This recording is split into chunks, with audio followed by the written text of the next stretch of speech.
Okay, we are live. What's up, everybody? How's it going? I think we're live, yes? Yeah, we're live. Cool. Cool. Hello, hello. Hopefully everything pops up the way it's supposed to. All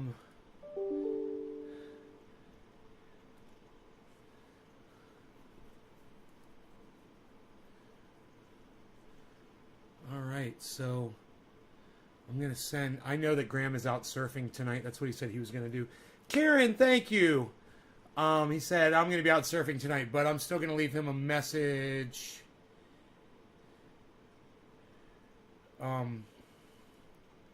Yeah.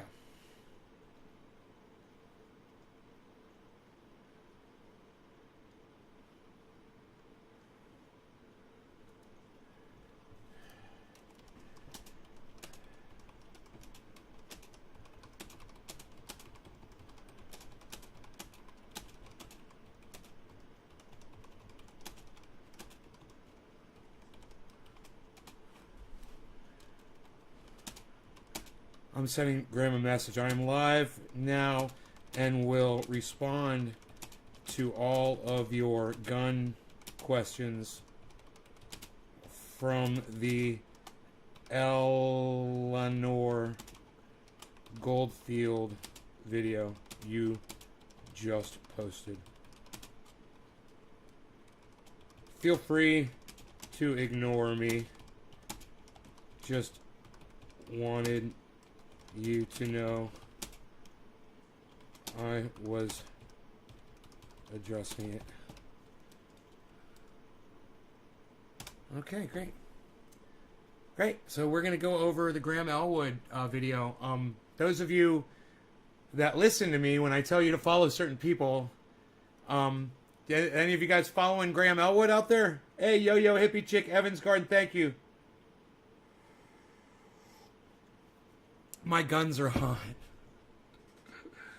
I was working with the weed eater today. You know, after I went back out there and almost finished the whole outside, almost all the way around, not the entire thing. I got tired and I had to stop. You know, I'm like, oh, fucking my back. I'm got to be able to sleep tonight, right? Yo, Enoch, what's up, buddy? How's it going? I don't like red, bro. I don't look good in red, bro. I don't like it. It accents my boobies too much. Do not like the accents on my boobies. I don't like it. I think I'm going to switch. I'm going to find another shirt. I don't like this one, man. It makes me look like a big tomato. This shirt makes me look like a big tomato. What am I doing? I was like, I'm going to wear this red shirt. Fuck it. Now I'm like, I ain't wearing that fucking thing. Fuck that shit. Here, let's go with this one. So, yeah, man, I was just beating the hell out of that fucking ground with that fucking weed eater, man. Oh, yeah. Oh, yeah. Ugh. There we go. Going outside, Harles. Don't waste my dad's time. That's right. Ooh, nice and cold. What are you doing, Beeza? What are you doing, Beeza? I love you. I feel like I'm in the 70s, man. Some cop show in the 70s. Like I'm a bad dude. I'm a bad guy from the 70s. In a cop show. Breaking the law, man. Is this inside out, man? This fucking shirt inside out. Better not be, man. I'm going to be pissed off I'm wearing this shirt inside out. You follow Grahm? Oh, good. Well, him and I disagree on guns completely, and I'm going to address all of his questions that he put forth. Amber, hello. Thank you, Amber.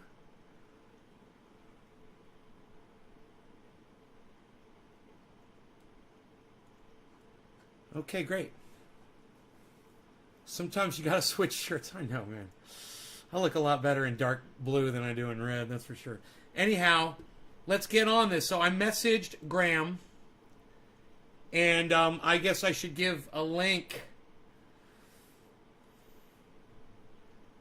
to this video on YouTube.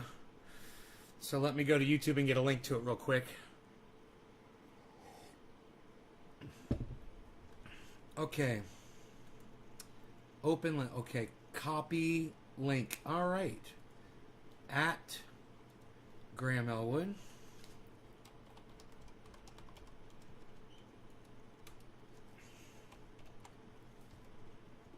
Okay. I answer all of Grahm Elwood's gun questions. He always says, Grahm answers your questions. It's a play on his show. Because he always has shows that say Grahm answers your questions. So my title of this video is I answer all of Graham's gun questions. I want everyone to know this. God, I look terrible in red. I love Grahm Elwood. Okay? So, for me, it's okay that him and I disagree on this. For him, I could see him saying, I disagree with Nate on this, and I don't like him anymore. Because his opinion, mine, Trendy Nate's opinion, results in children getting killed in schools. He would have a good point in cutting me off.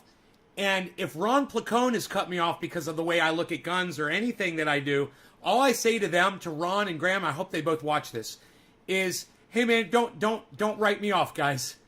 I'm not grabbing a gun and going out and killing kids with them. All right.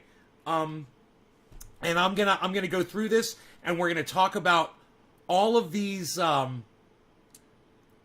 questions that Grahm poses, because he made some very unfair statements in his defense of banning guns altogether.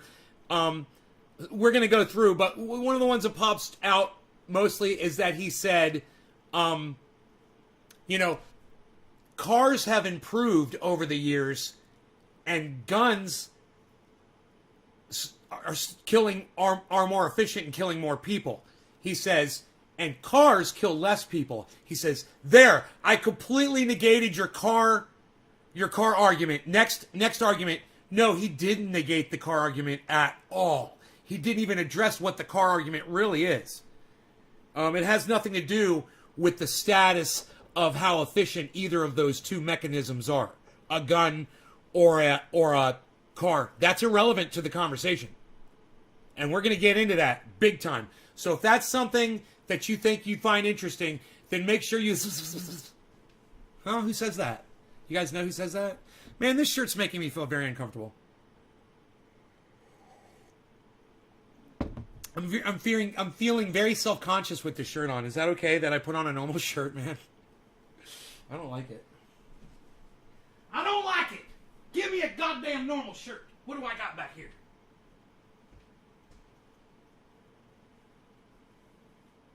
Go through the list until we find something.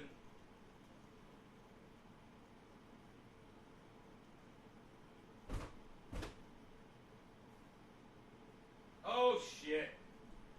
That shirt's dirty. I'm gonna get a clean shirt. Hold on, out of the back. Give me a second. I'm gonna get a clean shirt.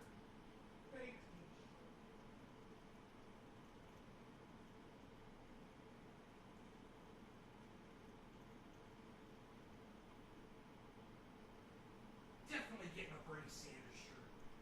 Gonna get the Bernie Sanders shirt. Give me the Bernie Sanders shirt. I like Bernie Sanders. Bernie Sanders is good. I like Bernie Sanders. Here we go. Okay, I feel a lot more comfortable. All right, so. Show those guns. I'm all right. I'm good like this. So, what I want to say right off the bat is, I understand where Graham's coming from. And I understand people who love kids and don't want to see children blown away in schools. I totally understand that argument. I get it. Okay? I fucking hate sports. Kids get killed in sports all the time. I mean, I know it's nothing like school shootings, but, I'm not out saying that... I'm not out saying ban all sports. I'm just saying you guys are indoctrinated to think that that's entertainment, Grahm included. But that doesn't really address this argument that we're about to get into. Those of you guys who are anti-gun and want to see all guns gotten rid of, you're going to like Grahm Elwood's side of this argument, mostly. But I tell you guys this. Pay attention to what I'm going to say, okay? And listen to my arguments before you pass judgment, So kind of come in with a unbiased, you don't know where you stand on it. Okay, cool. A lot of you support gun rights. That's why you watch the show. Cool. There's a lot of people who don't watch this show because I support gun rights. I know that. But let's get into it, okay? Let's get into this. Now, this video can be seen on rockfin.com. It was not available on YouTube, but I am a Rockfin member, and I'm subscribed and a premium member to Graham's channel. I also donate money to him, and I will continue to do so. I want you to know it's okay that him and I disagree on guns. I don't hate him because he disagrees with me on guns.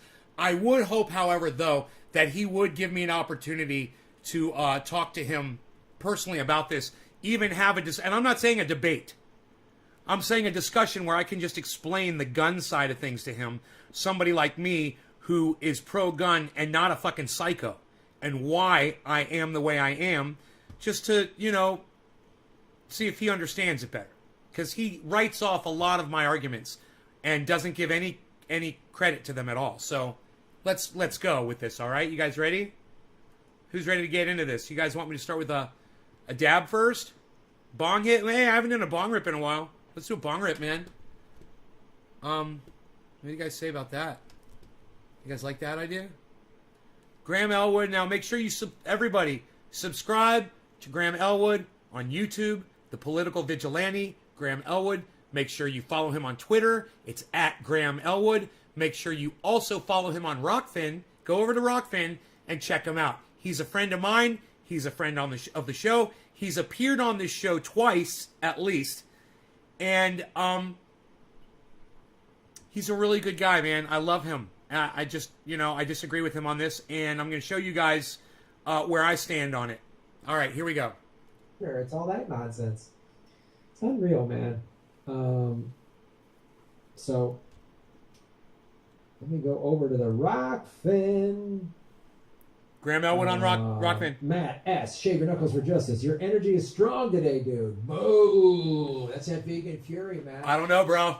I don't know. I'm going with the cannabis guns. Thanks for the cannabis guns are rocking. Over on the Rockfin, I really appreciate it. The Annalise Show. What's up, Annalise? How you doing, sweetie? Check out my Rockfin tonight, 7 o'clock Pacific, for a special people's Hey, let's smoke 7:10, guys. All of you that have shared this. Susie Dawson and Sean O'Brien of Panquick. Check that out. Another Karen, Hippie Chick, Evans Garden Yo-Yo, Chantel, Mr. Blue, Baba Blue Jaws, Stephen Culbertson. What's up, Chris? Of YouTube. I've been working out. I've been doing these.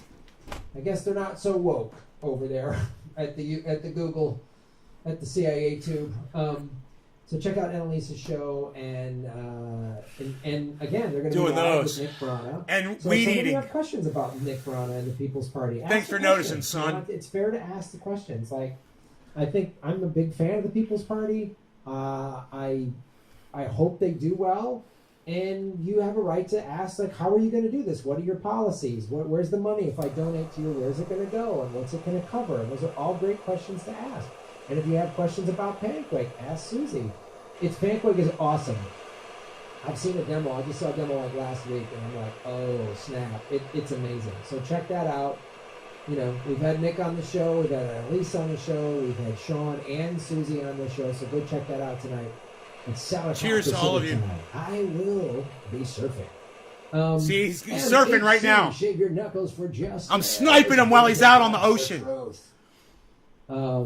Started working with more. The gym by me is now open, so I was using a lot of bands. I'm back to like weights and machines, which means, oh my god, these guns are going to be a little David Niven, kids. The guns of Navarone. Just yesterday, there was a mass shooting at a light rail train yard here in San Jose. Yeah, I heard about that.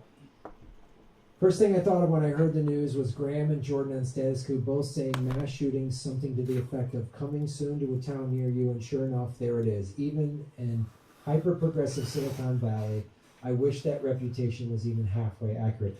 I was watching the news today, over 232 mass shootings this year, 100 more than last year. Sucks.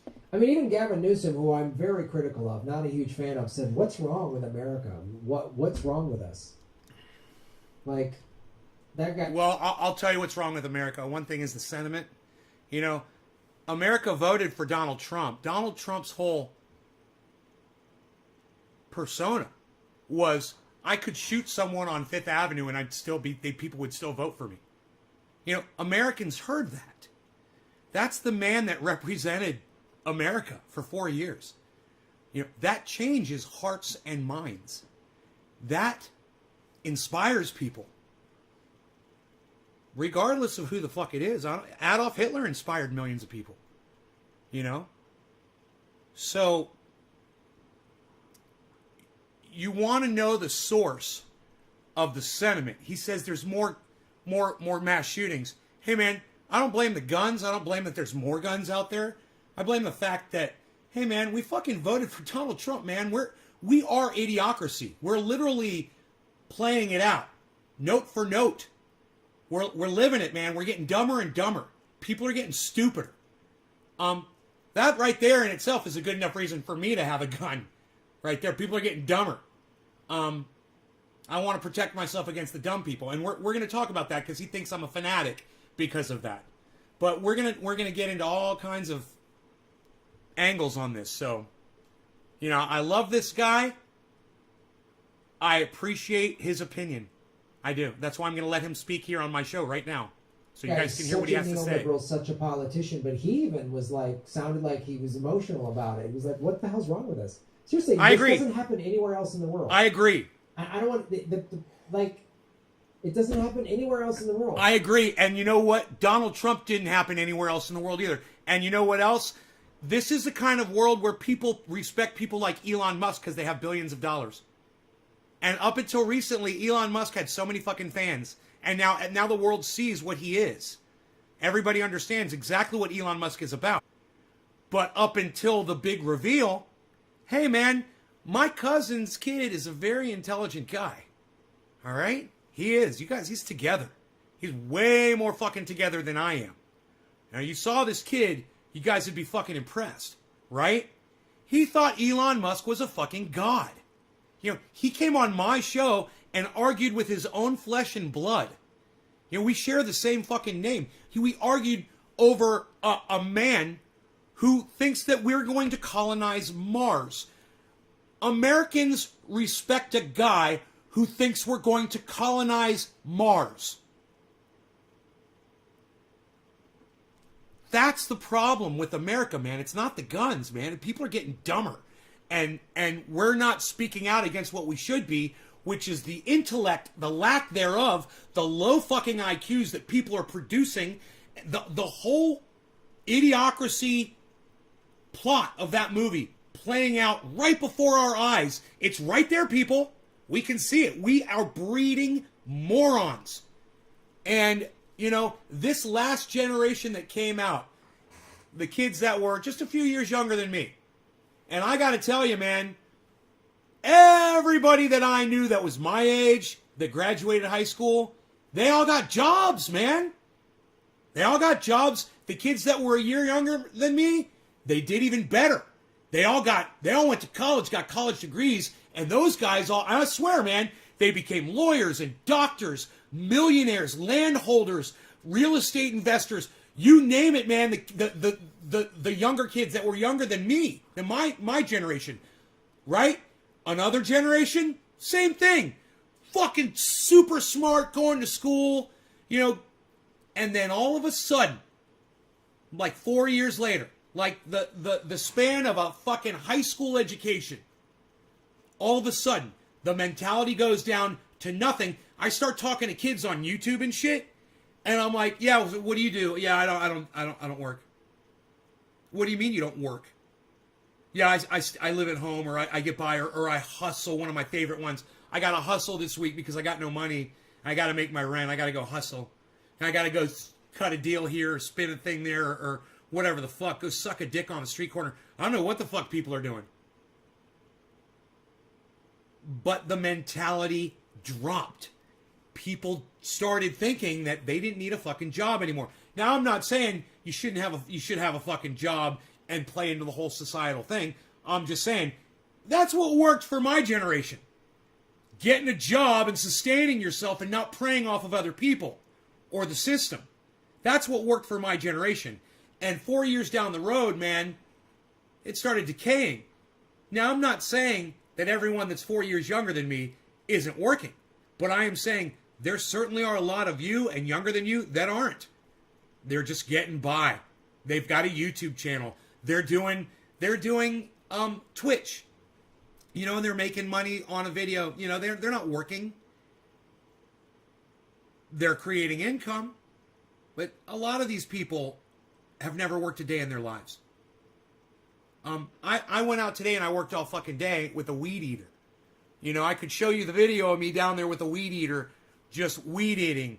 Just fucking weed eating all fucking afternoon. Just weed eating the day away. You know, I don't have to do it. I could let this whole fucking property burn down and I don't give a fuck. Let the insurance cover it. But I have a sense of responsibility and I like work and it makes me feel good. And when I work, when I'm doing physical labor, I don't care if it's something here around the house, even vacuuming, outside cleaning something, you know, or yard work, or working on my pond, or doing something physical. I feel better when I'm doing those things than when I'm just sitting around the house doing nothing, and I get depressed when I'm just sitting around the house doing nothing. I'm outside working, and I've never felt better in my life, man. I have great, healthy thoughts.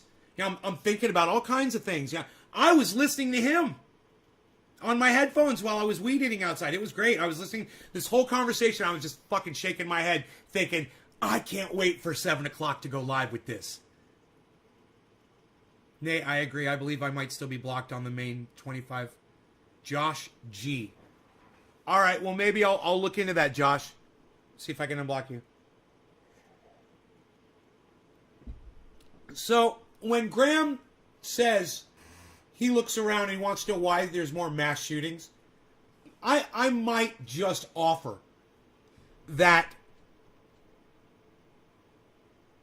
our mentality, our mental health in this country is suffering as a whole.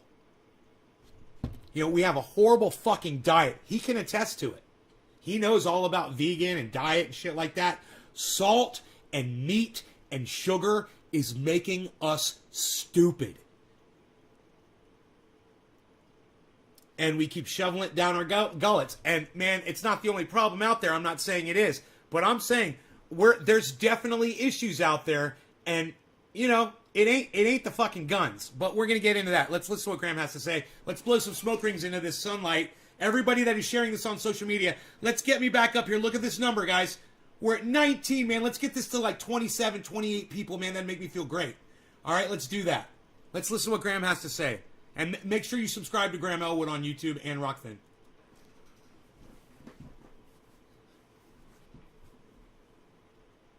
We're having an average of a mass shooting a day. More than that. We've had 232. We're not halfway through the year.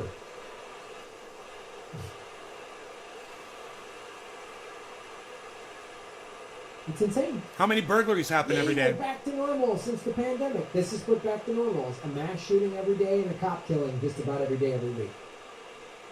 Tomorrow or the next day, within the next week, there will be another mass shooting. And ittle be done by a male. Look, it ain't about work, guys. It's about gardening and sustaining yourselves however you can. So, guys, we're going to talk about that. Cheers. Probably a white male.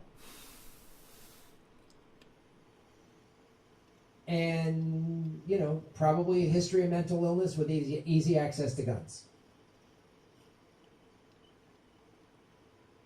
If the next mass shooting doesn't have those qualifications, it'll at least have one of them. It'll at least have one of them. If it doesn't, another one will have all those qualifications. Yeah, here's the questions to ask. Here's the question. How did the shooter get the weapons? Who cares?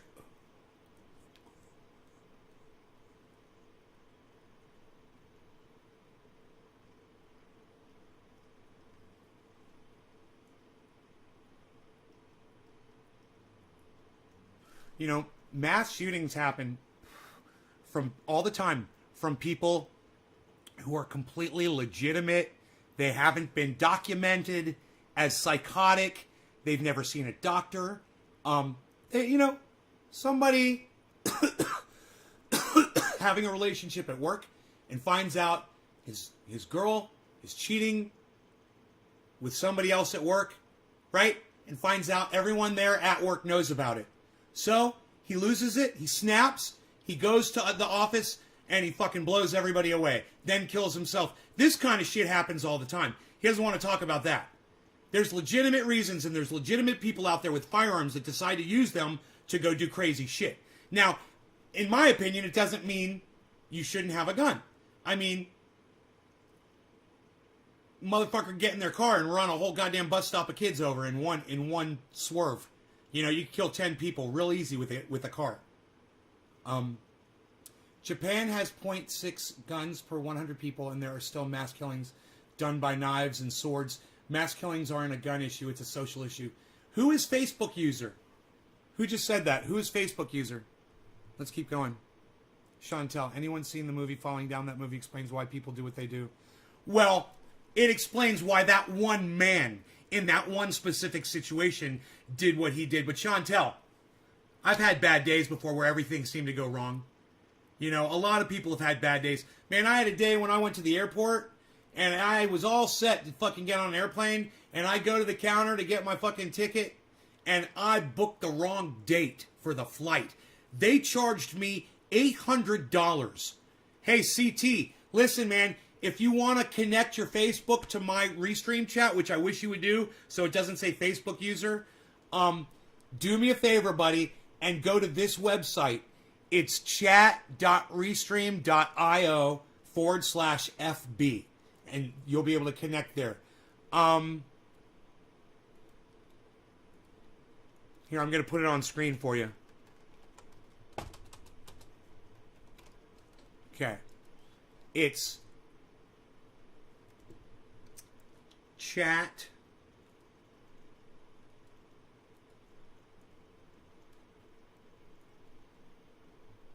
You'll see it come up right here on the screen, okay?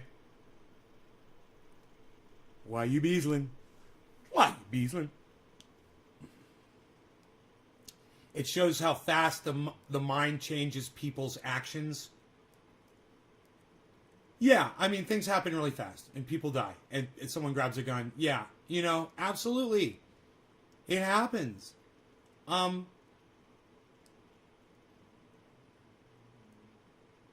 But we're not even into it yet, so let's get going. Let's get into it. How did they get them? Because like people say, I've heard like gun supporters say, well, Chicago has the strictest gun laws in the country, and look at all the shootings they have. Yeah, because they drive across the border to Indiana that has easy gun laws, and they buy guns legally. Or people in Indiana buy a bunch of guns legally and then sell them on the street for double the price. So he's just making shit up right now. He has no idea what he's talking about. This is straw manning at its worst because he doesn't know what the situation is over there. For triple the price. They report them stolen. They file off the serial number and sell them on the street. Is that what they do? How hard is that? I think filing off a serial number. So that's we don't need strict gun laws. Well, getting caught with a gun with the serial number filed off, the state next over, you can, kids can just fucking. You might as well have a fucking pound of heroin, in your car. Who wants to drive around like that? Okay, hey, Second Amendment people, just keep living in masses. So what's the solution? Give everybody a gun? Okay, let me stop right there. What's the solution? Give everybody a gun? Hey, give everybody a gun who wants a gun.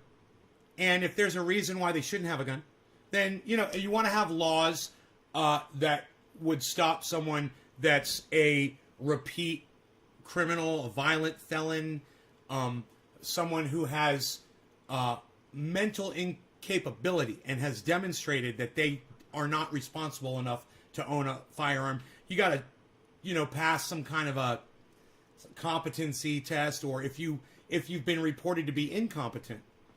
I'm fine with all of that. There's ways around it. If you need a gun, and I know a lot of people who could use one that don't have access to it, and you can't get one, man, it can make you very desperate. And no one should feel like that. You should always be able to feel safe in your own home. you know, and as far as I'm concerned, in your own vehicle or in your own space, wherever the fuck you are. But that's me. And my views on guns are very, very, very what you would call pro. Very, very lax as far as, you know. I've been to countries where people walk around with fucking machine guns. And at the time, there was no violence. And whoever wanted to carry a fucking gun was carrying a gun because everybody had to be in the fucking military. But, you know, how often does a mass shooting happen in a police department? Like, how often does a policeman go crazy and kill all of his coworkers? How often does a mass shooting happen inside a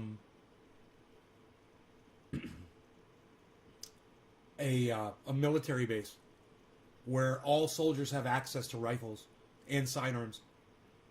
You know, it's happened before. I remember, you know, there was that one at a military base. But in the places, it seems like where there's the most amount of people with the most amount of guns, there doesn't seem to be a lot of shootings going on. You know, it seems to happen where people have the least amount of guns, like schools, concert venues, right? Because when you go into a concert, what happens? We all know. You get patted down or you get the fucking wand. You got to hold your arms out. They fucking wand you. If you have any metal objects on you, you got to take even a chain on your keys. You got to fucking drop it off in a box. You know, right? He's filibustering. Let's listen to him. Let's listen to him. What's the solution?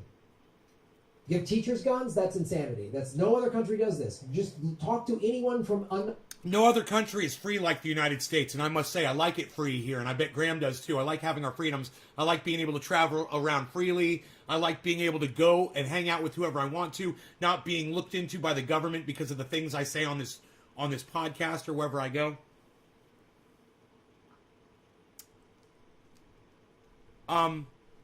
Facebook user. Yeah, Facebook user. I'm just going to block Facebook user, man. So it's not going to pop up here anymore. Yeah. Whoever the fuck you were, dude, you're blocked now. Don't ever come in my live stream and bring up sports. Ever. I'll block you instantly. Nobody gives a fuck about your sports, bro. It's like anybody giving a fuck about your goddamn flag. You know? Are you fucking kidding me? What did you have to do with that team? Did you put that team together? Yeah? Did you is that your team? Are you the owner of that team? Are you the fucking coach? Are you the star of that team? You're fucking nothing. And they don't know who the fuck you are, and they couldn't give a fuck. They just rely on your cuck ass to keep fucking supporting them. You little dumb bitch. Whoever the fuck you were. Facebook user? No, that's what it says if it doesn't know who you are. It could have been anybody. I don't give a fuck. I don't give a fuck who it was. You don't come in here talking about fucking sports. Especially when we're talking about guns.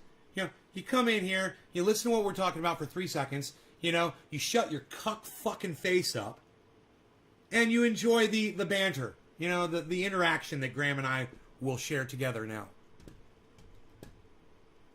Another country and ask them about this. It's fucking stupid. Now, not any other country has elected Donald Trump as their fucking leader.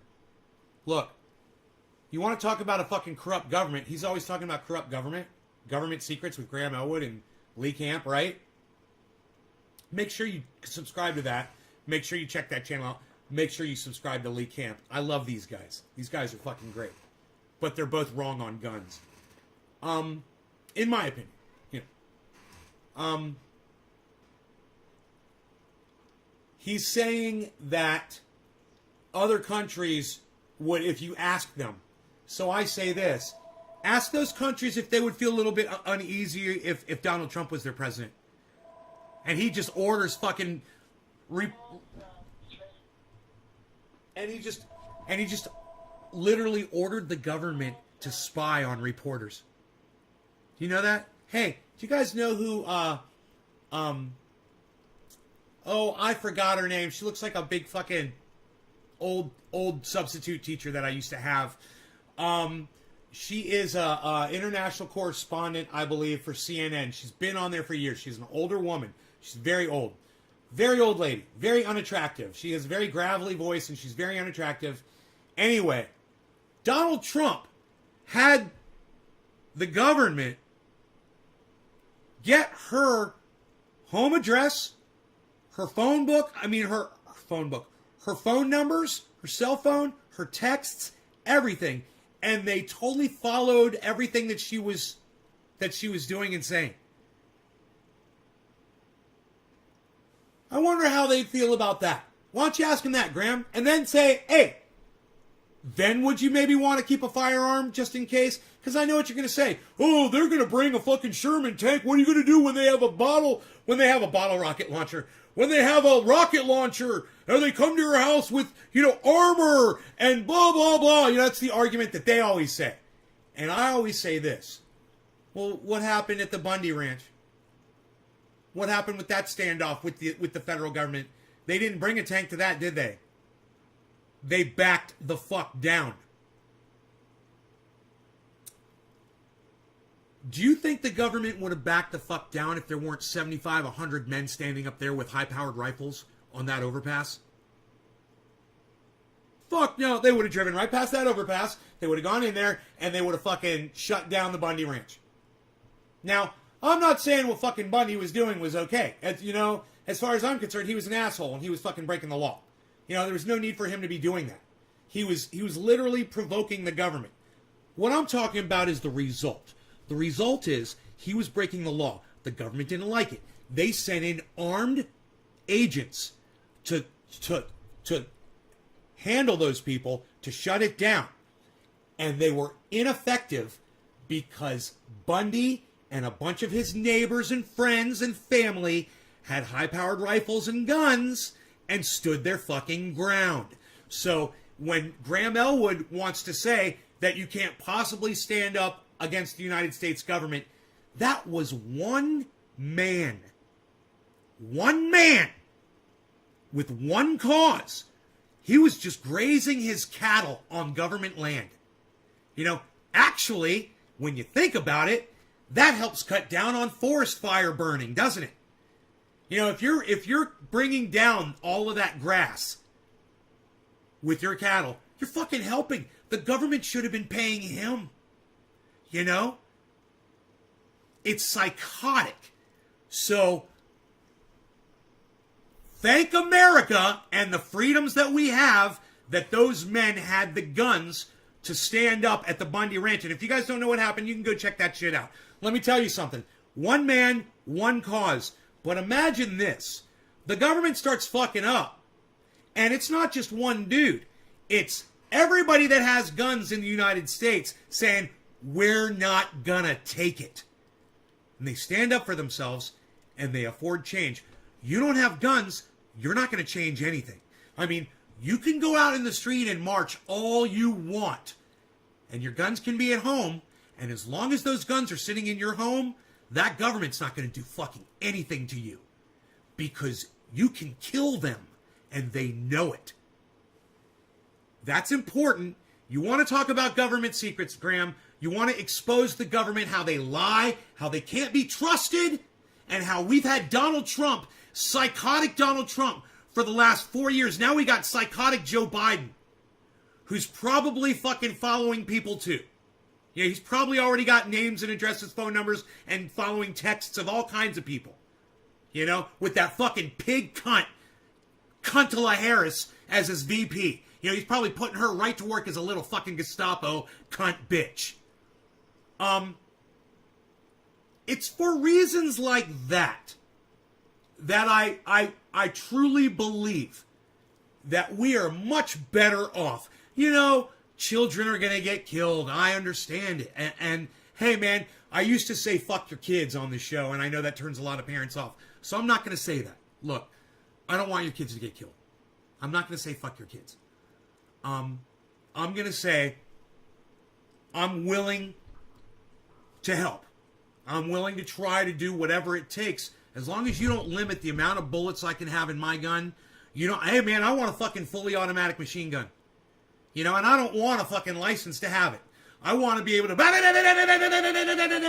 all fucking day long. But I don't want your kids to get slaughtered.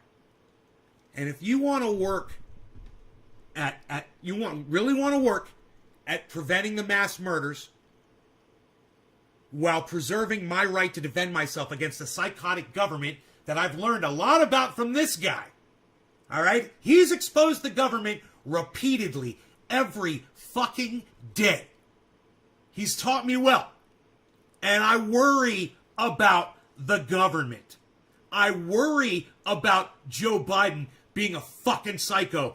I worry about lying fucking Cuntala Harris being a fucking psycho cunt bitch. You know, and taking over. You know, I want my fucking guns, and I want them to know I got them, and I want everybody to have them. And I want to be able to address the issues that we have with your children getting slaughtered like cattle, you know, in these fucking pens that you put them in where you think they're getting educated. They ever teach them about cannabis? They ever teach them about gardening in those fucking pens? In those fucking, in the fish barrels that you send your children off to? Oh, I'm sorry, man. I'm talking bad about parents again, and I apologize for that. That's the old me, and I need to not do that. I need to be nice to you guys, and I apologize. Look, you guys have to send your kids to school, and I understand that. I do. It's a necessary evil as far as I'm concerned. I fucking hate school. Let me tell you something. The best thing I got out of school was one of the girls that used to sit in front of me in one of my classes had the greatest ass. You know, it's basically what I took with me from high school. That's it. I didn't learn shit. I didn't learn anything. You know?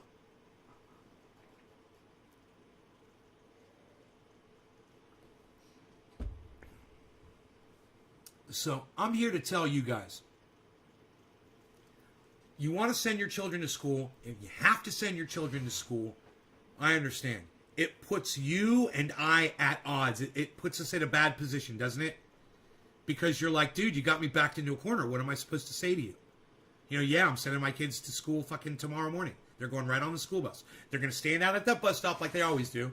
And, you know, hopefully a child molester won't drive up like that video we watched the other day and only pull 5 feet away from the child, you know, and scoop them right up and be gone and never be heard from again. Hopefully that won't happen to your children. But you'll continue to put them out there. Now, you want to say I'm fucking crazy for wanting my guns? I say, look at parents who are willing to set their children out at the side of the street while cars speed by. And then sit in a school that your children will never learn anything at. Your children are not going to learn anything at those fucking schools. Nothing. You know, unless your child is a mathematician. Let me tell you something. That's the one thing I couldn't learn. I couldn't learn math. Couldn't do it. I didn't learn it. It didn't fucking help. I know there were probably other kids who benefited from learning math and they went into mathematics. They're accountants. They're fucking doing shit with numbers. Accountants, you know, helping people with numbers, accounting, doing accountant shit. I don't fucking know. Whatever the fuck you want to do with goddamn numbers. It's the most boring shit. But, you know, maybe you want to be a fucking accountant. I don't know. Maybe you want to do the books for somebody, you know, like be an accountant. Or maybe you want to, like, do taxes for people. You know, like, be like their tax accountant. You know, I remember watching this stupid Bank of America commercial, and this kid came on, he goes, I really like numbers. He's like, I've always loved numbers, and I've always loved money. That's why I work for Bank of America. And I said, you are a cuck bitch. You are a fucking cuck bitch. And you need to shut the fuck up. You know what I love? Growing vegetables out of the ground and then eating them. Pfft, I love that. That's something worth loving. You're not really going to get that at a fucking high school education. And if you really want to teach your kids, you want to teach your kids well, in my opinion, and I'm not a parent, and I'm in no, it's just like I say about crypto, man. I'm in no position to give you guys financial advice, and I am in no position to give you parenting advice. I've never had one. I will say this. I've dated a few girls, and almost every one of them had children at the time. So I served as, kind of like a really shadowy father figure that was barely ever around when they were, from time to time. That is the only expertise that I bring to this table. And I will give you this. You want to teach your children well. Teach them how to feed themselves. Teach them how to defend themselves. Teach them how to build a house, how to live in one, how to protect themselves, how to survive a fucking forest fire, how to live out in the fucking wilderness. Teach them how to clothe themselves and how to do it all on their own.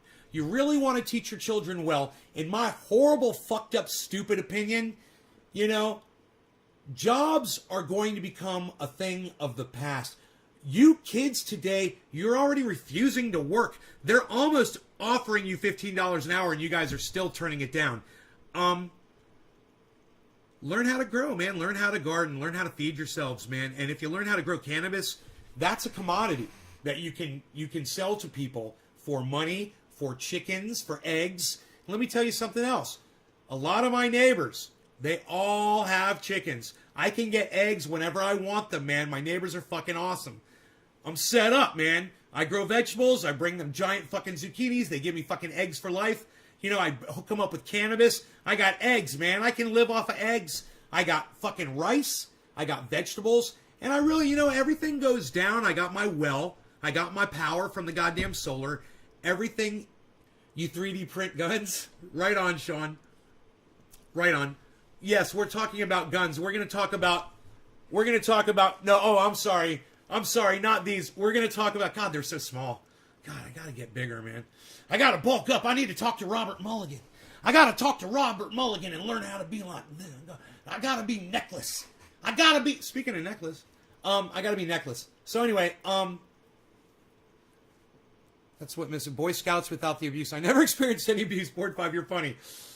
It's not about Boy Scouts. I mean, Boy Scouts is okay. You learn how to do a Pinewood Derby car. It's not about that. He's got a problem with guns. And I've got a problem with people that abuse their gun rights. I say there's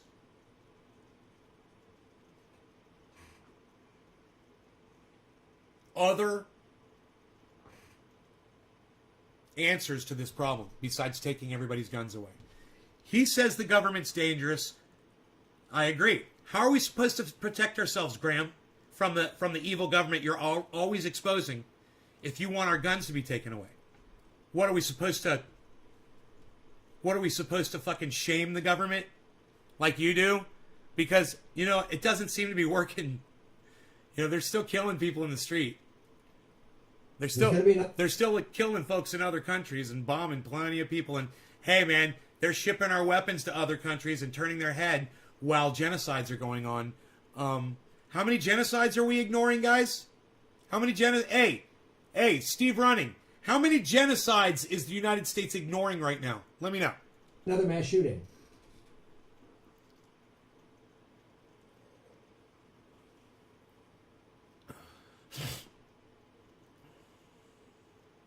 So, that's Wingbird America. Violent madness.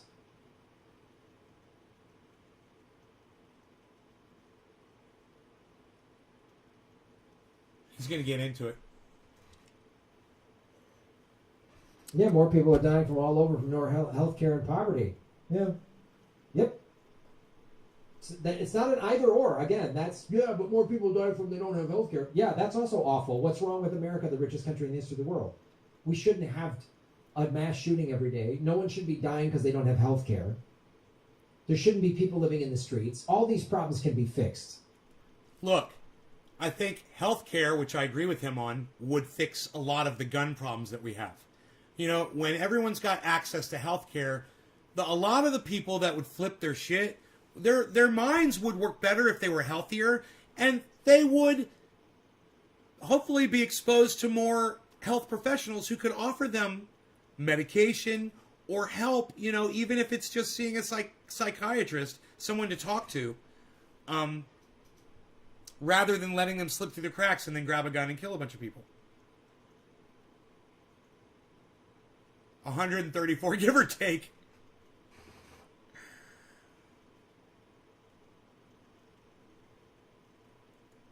You don't have to pick. It's not either or.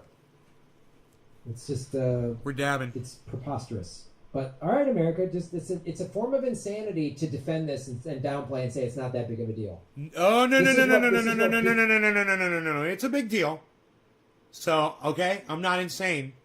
It is a big deal. That's why I'm taking the time to address this with Grahm. Yeah, it's a big deal. Your children shouldn't be getting slaughtered. Okay? Healthcare would fix this. So much of this. I'm not saying it's the silver bullet, pun intended. It's not the silver bullet to the problem, but it would cut down the mass shootings. Man, if we were healthier mentally. Remember at the beginning of this, I said we're idiocracy. You know, we're getting dumber and dumber. Lack of healthcare is part of this. You know, used to be your parents had a job and you got sick and were going crazy. They'd go get a professional. They'd take you to an emergency room. They'd 5150 you.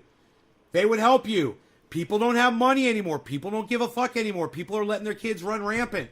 Grab the fucking family AR and go to the goddamn local school and mow down some kids. You know? People are losing their sense of responsibility. People don't want to work. People don't want to raise their children. You know, it's not just the guns.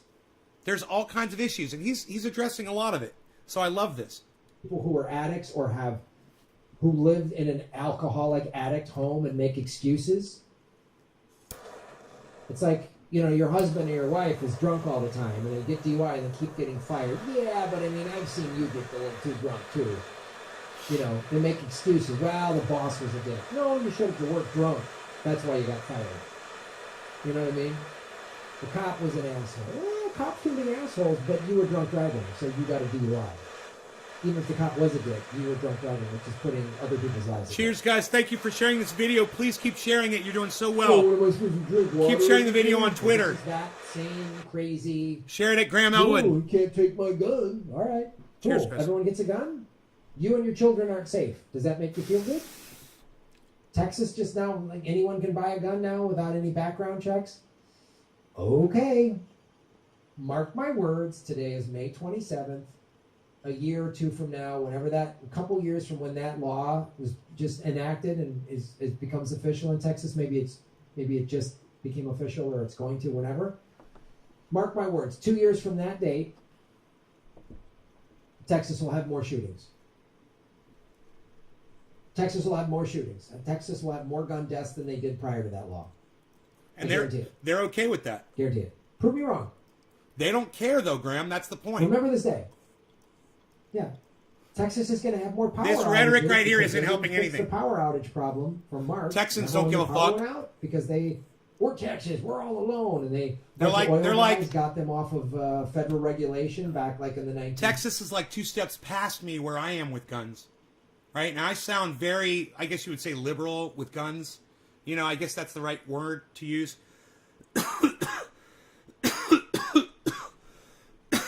In the literal sense, not in the political sense.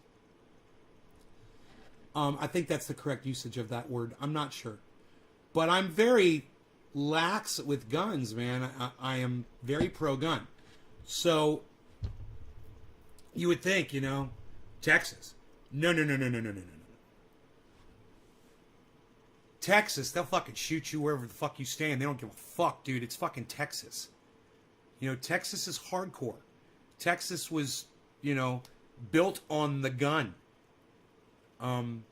It's a different mentality than what I was even raised with. It's beyond. And I was raised with a military mentality that guns are necessary tools that you respect and you take care of and you understand completely, and you always hold them in the correct way. You always treat every weapon as if it's loaded, right? Every weapon is always treated as if it's loaded.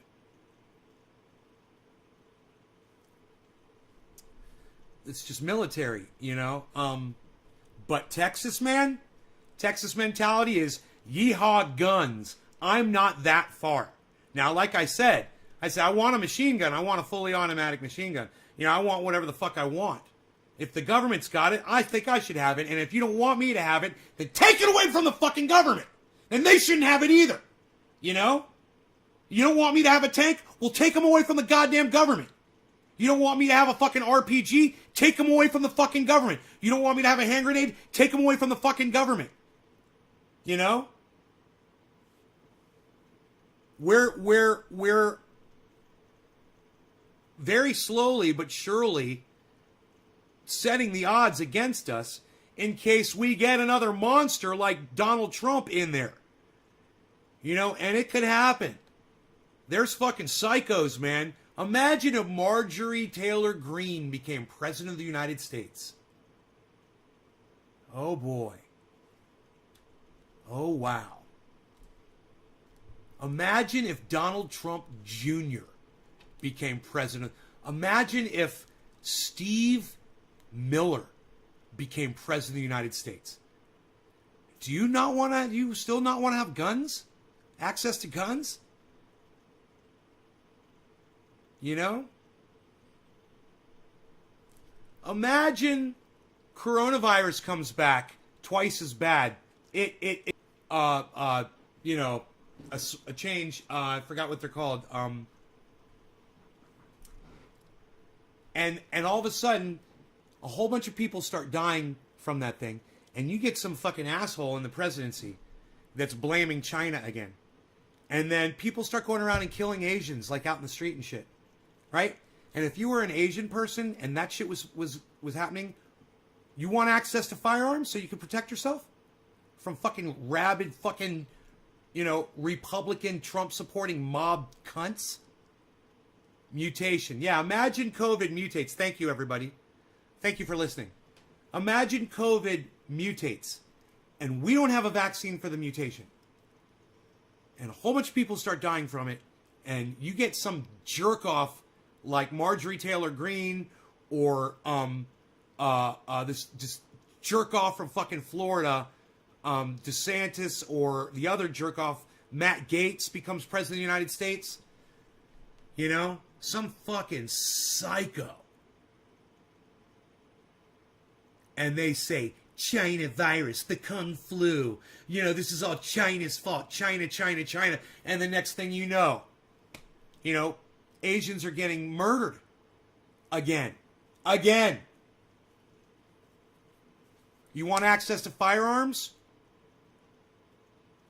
Do you think mobs might restrain themselves if they thought that sweet Asian old lady might pull a fucking .45 Magnum out of her little tiny purse and blows your fucking brains out? And then hopefully fucking spits on you? And puts that shit on the goddamn internet so your children can see it for the rest of their fucking pathetic lives? You fucking racist piece of shit. Hey, man. I don't trust the government to take care of me. That's all I'm saying. He doesn't either. Yeah, in order for me to take care of myself, I need a firearm. You know, and the government's not here outside my fucking front yard with the goddamn firearm, you know, marching back and forth like they do at the White House. You know, I want some soldiers out here. I want a couple soldiers at every goddamn corner. I want one on the roof, a fucking sniper out in the fucking mountain, watching for folks. I want that. You know, why does the government get that shit? You know, I want to feel safe too. I want to feel safe wherever the fuck I am. In 30s or 40s or something like that, the power's going to go out again, and they're going to have more shootings. And there's going to be another mass shooting in America within the next 5 days. Prove me wrong.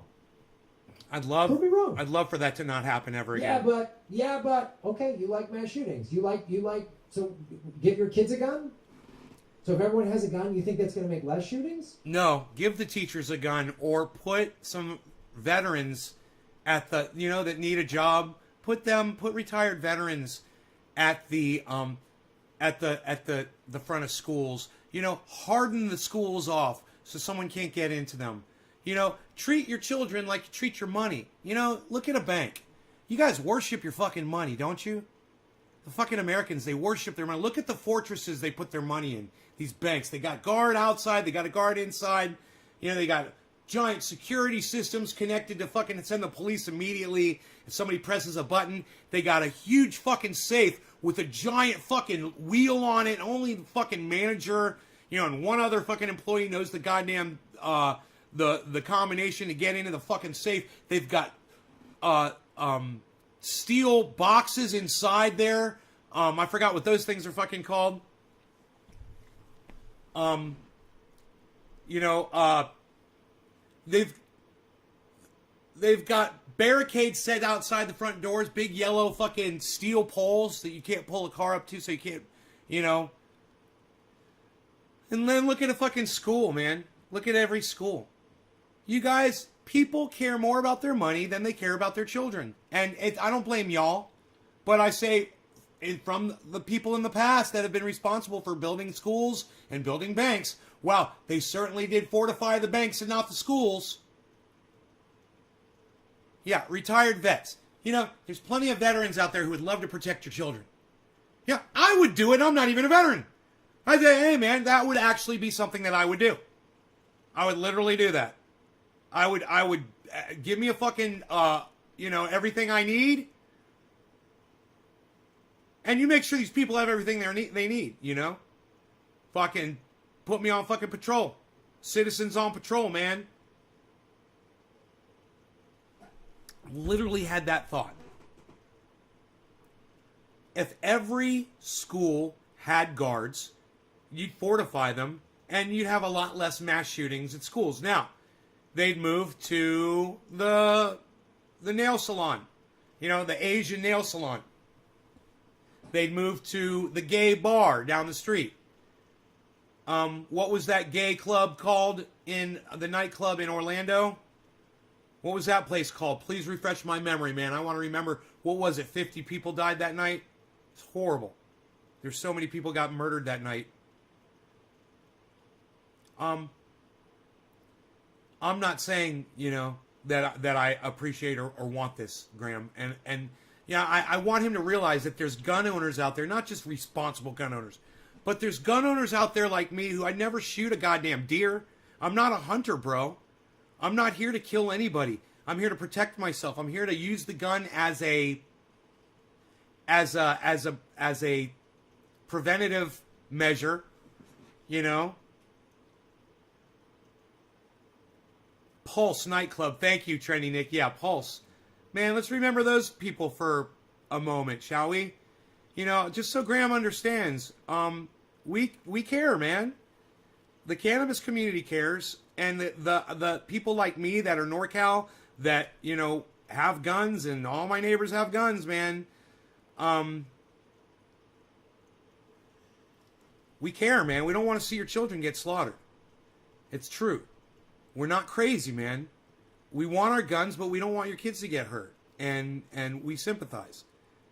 You know, I understand right now it seems like we want these rights at the expense of your children, but we want these rights and we want to help protect your children. Why is it that every right-winger or NRA person or gun supporter out there that goes out and says, you need to fortify schools, you need to stop having these gun-safe zones, you need to have protection, why do they get called out as psychos? Oh, you're crazy! That's a horrible idea! What, are you going to give guns to the teachers? Yeah! I'm going to give guns to the teacher! I'm a teacher and I got a gun! I'm going to give guns to the teachers so they feel safe, so they can protect those students, so it serves as a goddamn, what is the word I'm thinking of? A deterrent. Thank you, brain. It serves as a deterrent. My firearms that I possess in my home serve not only as tools to protect me in that most heated moment when I might need them, they also serve as a massive deterrent. Because I guarantee you, there's crazy people out there, man. You know, and me talking about this and just putting it out there, it serves as a deterrent, so people are like, man, you know, if I were literally to show up there and put him in harm's way, he's literally going to shoot me right in my face. Death by nay. And he's going to be on his property. He's going to be within his right. And he's going to win. He's going to get me. And that's going to stop somebody from trying to do it. You know, let me tell you, I've had plenty of death threats, man. And somebody that I actually love him, but I just feel bad because he's got a problem with his politics. But H.A. Goodman, man, he got a death threat. He got one death threat once.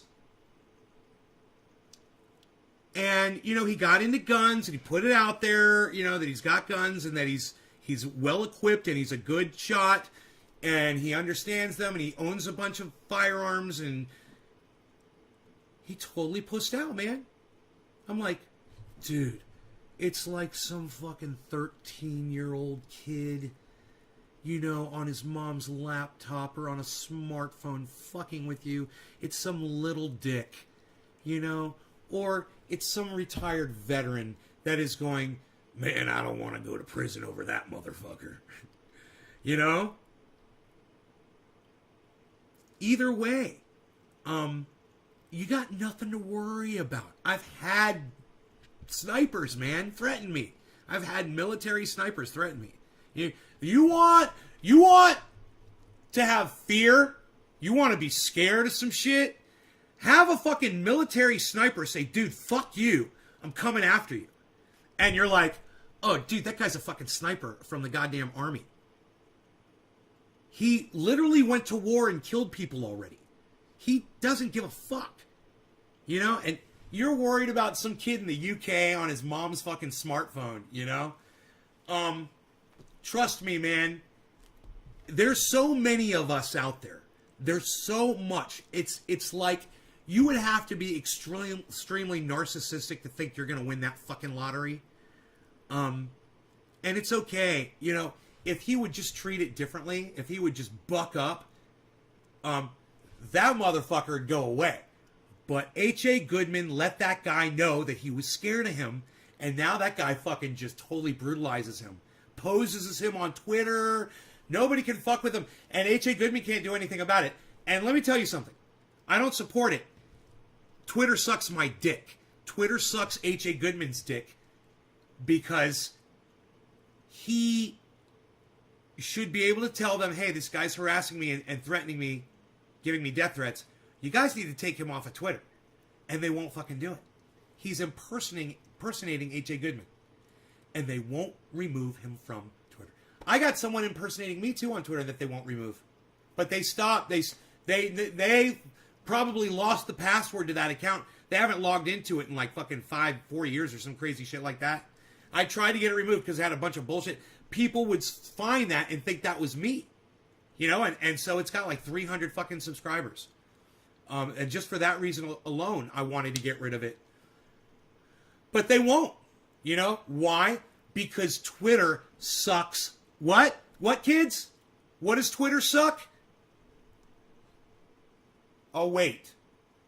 Shit. I barely have anything here to do this with.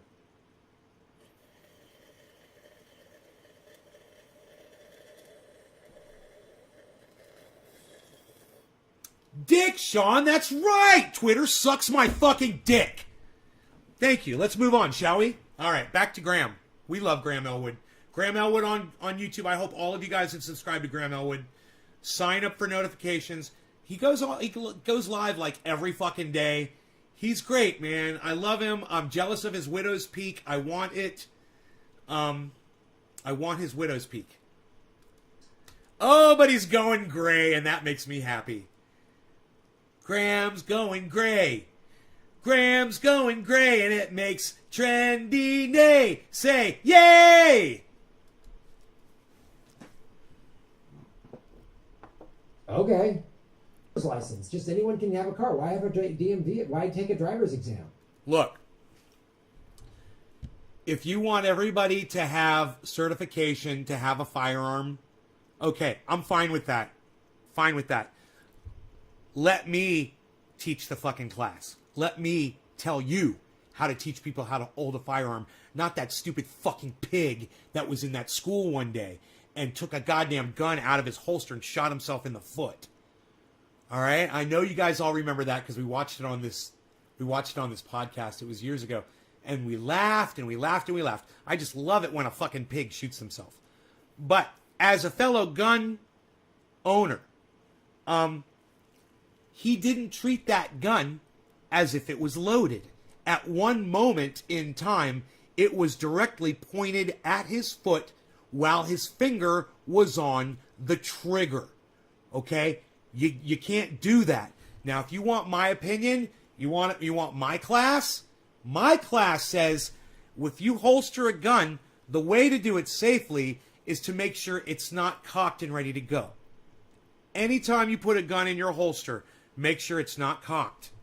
Because what happened to that guy could happen to you. You could shoot a child, a neighbor, anything. You could shoot your dog by accident. You could shoot yourself in the face. You know, you could drop the gun. It could go off and shoot you in the fucking chin, blow your brains out. Or just take a little bit of your brains out, and then you just end up being, you know, kind of slow for the rest of your life. He shot himself and tried to play it off. You guys remember that cop that said outside and hid, that stood outside and hid? All right. So anyway, you want to talk about a license, a driver's license? Everyone needs one for a car. Now look, I know there's plenty of parents out there who put their children on firearms at a very early age. Listen, my father put me on firearms at a very early age, okay? And I know Karen, she killed her first deer. I think she was 6 years old or some crazy shit like that. I said, your father's a fucking monster. And she goes, I know, I've lived with that my whole life. It's haunted her, and it's not supposed to. You know, parents shouldn't do that to children. You're a horrible parent if you subject your child to something disturbing when they're just a kid. You know, it's a terrible thing. They'll never forget about that. They'll have that in their brain for the rest of their life, and you toxified their brain. You putrefied their brain. You ruined them. You spoiled them. You broke them. You know, and you're no good as a parent for doing that. So that's my opinion. You know, you want to teach a child gun safety at an early age, not how to go fucking kill a goddamn deer. You don't have to go shoot an animal to teach your child gun safety. You teach a child at an early age gun safety, I don't know, let's say 6 years old. You know? And you just teach them this. Okay, this is a gun. All right, this kills people. You understand that? Okay, so this is a gun. And when it's loaded, you pull the trigger, it'll fire a bullet, kill it, right? This gun, in order to cock it and load it, you have to grab it and pull it back and do that. Now, you're too young and you're not strong enough to do that. So, you won't be able to use this fucking gun. You know, you're going to go grab this gun and try to kill somebody, you won't be able to do it. So, there's a .38 hammerless. This gun, all right, when you grab this one, you just point at somebody, pull the trigger, and you're going to kill them instantly. Pop, pop, pop, pop, pop. They're dead. 5 bullets, they're gone. That's the gun you go for. Now, the gun's always loaded. It's always ready to go. You can never point this gun at yourself, at your foot, at your face, or at your sister, or your brother, or your pet, or your mommy, or your daddy, or your friends. And you can't ever play with this. Because if you do, I'm going to kill you! And then you take the gun and you put it somewhere and you tell your child where you're putting the gun. You're like, look, I keep this gun here. This is what my father did. This is what my father did with me when I was a kid. You don't ever grab this weapon. You don't need it. But if your mother and I are ever not home, somebody breaks into this house and you have no option, you know where it is, and you know how to use it. You know, if your child is mature enough at that point, I'd say I was mature enough at about 7 years old for that. Then I say go ahead and do it. You know? But you got to teach him the flashlight lesson. You pretend it's a flashlight with a beam of light, and you can even use a flashlight. You can say, you see where this light is pointing? Okay, that's your gun. Okay, it should never point at your arm. It should never point at your face. It should never point at your brother, your sister, your mommy, your daddy, or at a wall, or at the floor. A lot of people like to point guns at the floor. Don't do it. All right, you're gambling when you do that. You're so much better off always holding a firearm straight up in the air. Always. Always hold the firearm straight up in the air away from people. Okay? You've got a much less chance of hurting someone if that gun does go off if it's pointed up in the air than if it's pointed down at the ground. Because if it's pointed down at the ground, all it has to do is hit a rock or something metal or something that's really hard and like compact dirt even, and it can fucking bounce up and ricochet, and it can still kill anybody. So if the gun is pointed up, even at a roof, if you're inside a home, you're safer. You're way safer. So that would be my gun course for a child. And I would say, yeah, go ahead, Grahm, and make sure they pass my class. I just taught it. Okay, there it is. You can start at children, let's say 8 years old.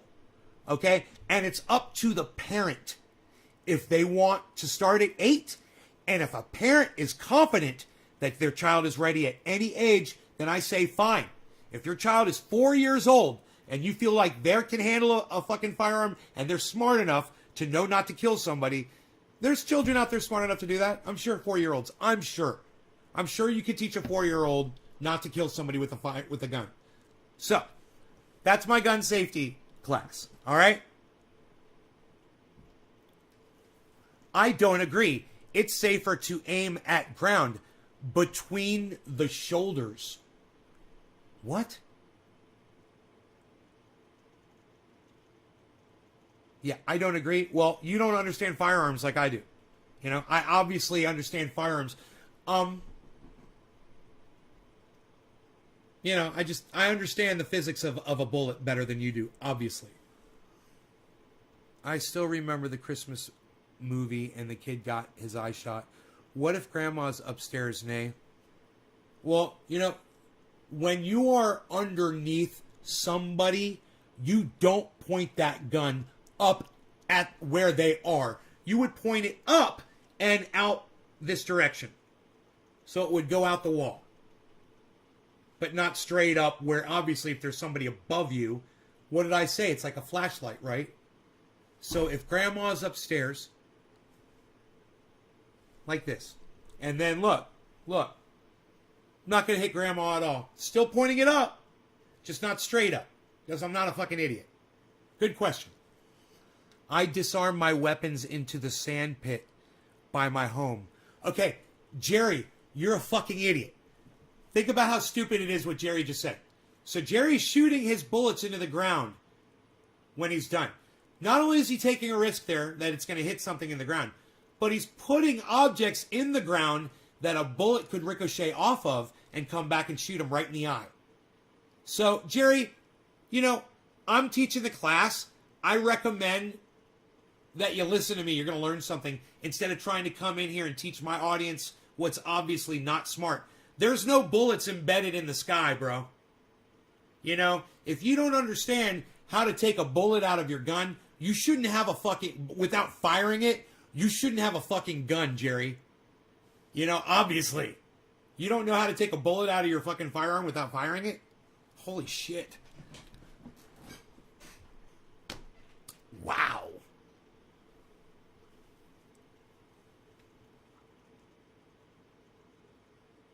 Waste of good ammo. Yeah, I mean, all kinds of reasons, right, Dice? Look. I wasn't in the military. My father was in the military. My father taught me guns since I was a little kid. We've always had guns in the house. My father bought me guns when I was a kid. My uncles bought me guns. You know, we used to go out shooting together. I spent a lot of time with firearms. I'm pro firearm, and I don't have a reason not to be.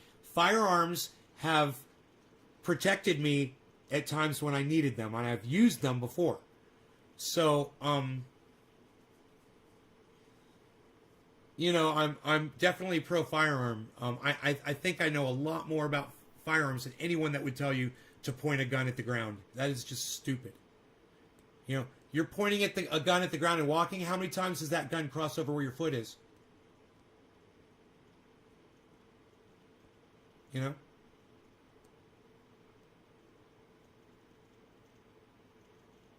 That gun goes off. You better hope there's not some big boulder or rock on the ground. You know, often there's a boulder just under the ground. You don't even know it's there. You know? Safety on guns exists for a reason. Low, board 5.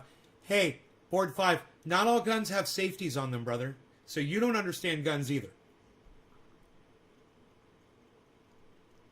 Oh, Jerry, you're fucking with me? Okay, well, let's move on. That was funny. Let's do a dab and move on, shall we? Let's listen to what Graham's got to say. That was funny, bro. I liked it.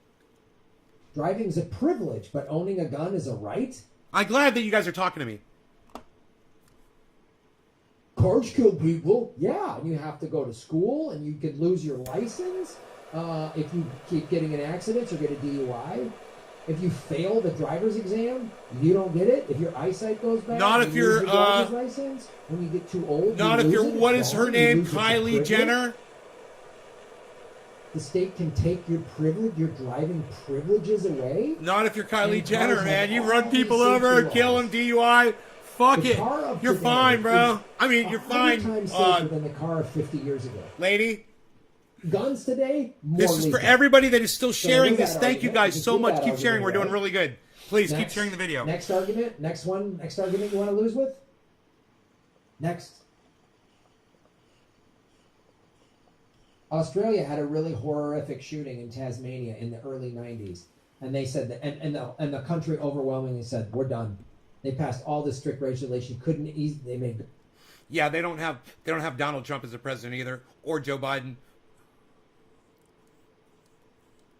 Guy can't even remember his own name or what he ran for.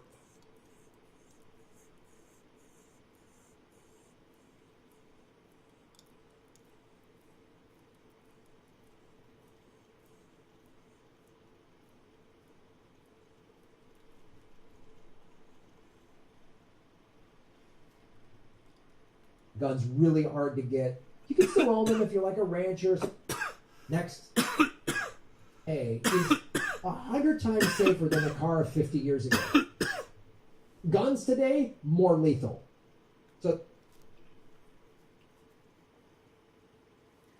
So he says because cars are safer and guns are more lethal, you can't argue cars against guns.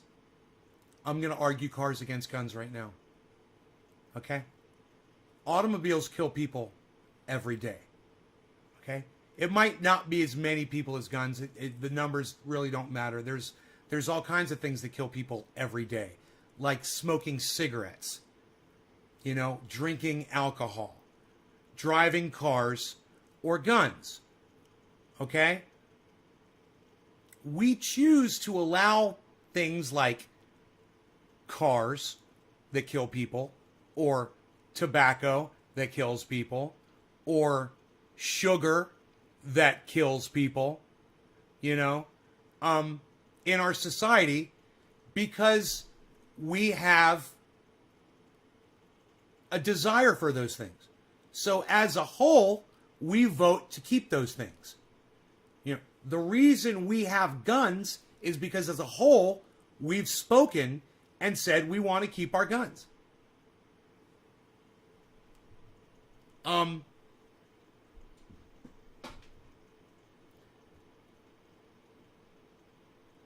You can't eliminate cars from this argument.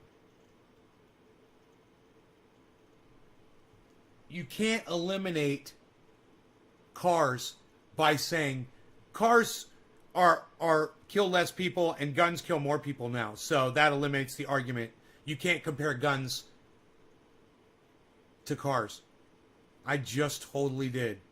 Right? It's got nothing to do with cars being safer and guns being more deadly. The argument of using cars in this argument has nothing to do with what Grahm is saying. So he hasn't disproven anything. You know, cars are something, it's what I would call a necessary evil. Guns are a necessary evil. You know, Now you want to argue alcohol and tobacco. I might say they're unnecessary evils. You might disagree with me while you're drinking your beer and got your cigarette in your hand while you're watching Nay's Garden right now. But I digress. I don't think that Grahm has disproven any freaking argument here whatsoever. So there goes that argument. I just blew that argument away. It's a right. Cars kill people. Yeah, because we're Texas, we're all alone. And a bunch of oil guys got them off of federal regulation back like in the 1930s or 40s or something like that. The power's going to go out again, and they're going to have more shootings. And there's going to be another mass shooting in America within the next 5 days. I went back a little too far. Prove me wrong. Sorry. Prove me wrong. Yeah, but okay, you like mass shootings. You like so give your kids a gun? So if everyone has a gun, you think that's going to make less shootings? Okay. Why do we need driver's license? Just anyone can have a car. Why have a DMV? Why take a driver's exam? Driving's a privilege, but owning a gun is a right? Cars kill people. Yeah, and you have to go to school, and you could lose your license if you keep getting in accidents or get a DUI. If you fail the driver's exam, you don't get it. If your eyesight goes bad, you lose your driver's license. And my argument to all that is if you use a gun in commission of a felony, you go to prison, you're never allowed to possess a firearm again. Chris P., I think you're wrong. I think there's a place where we can all come to terms if you'll pay attention instead of saying something fucking stupid like you just did in my live stream.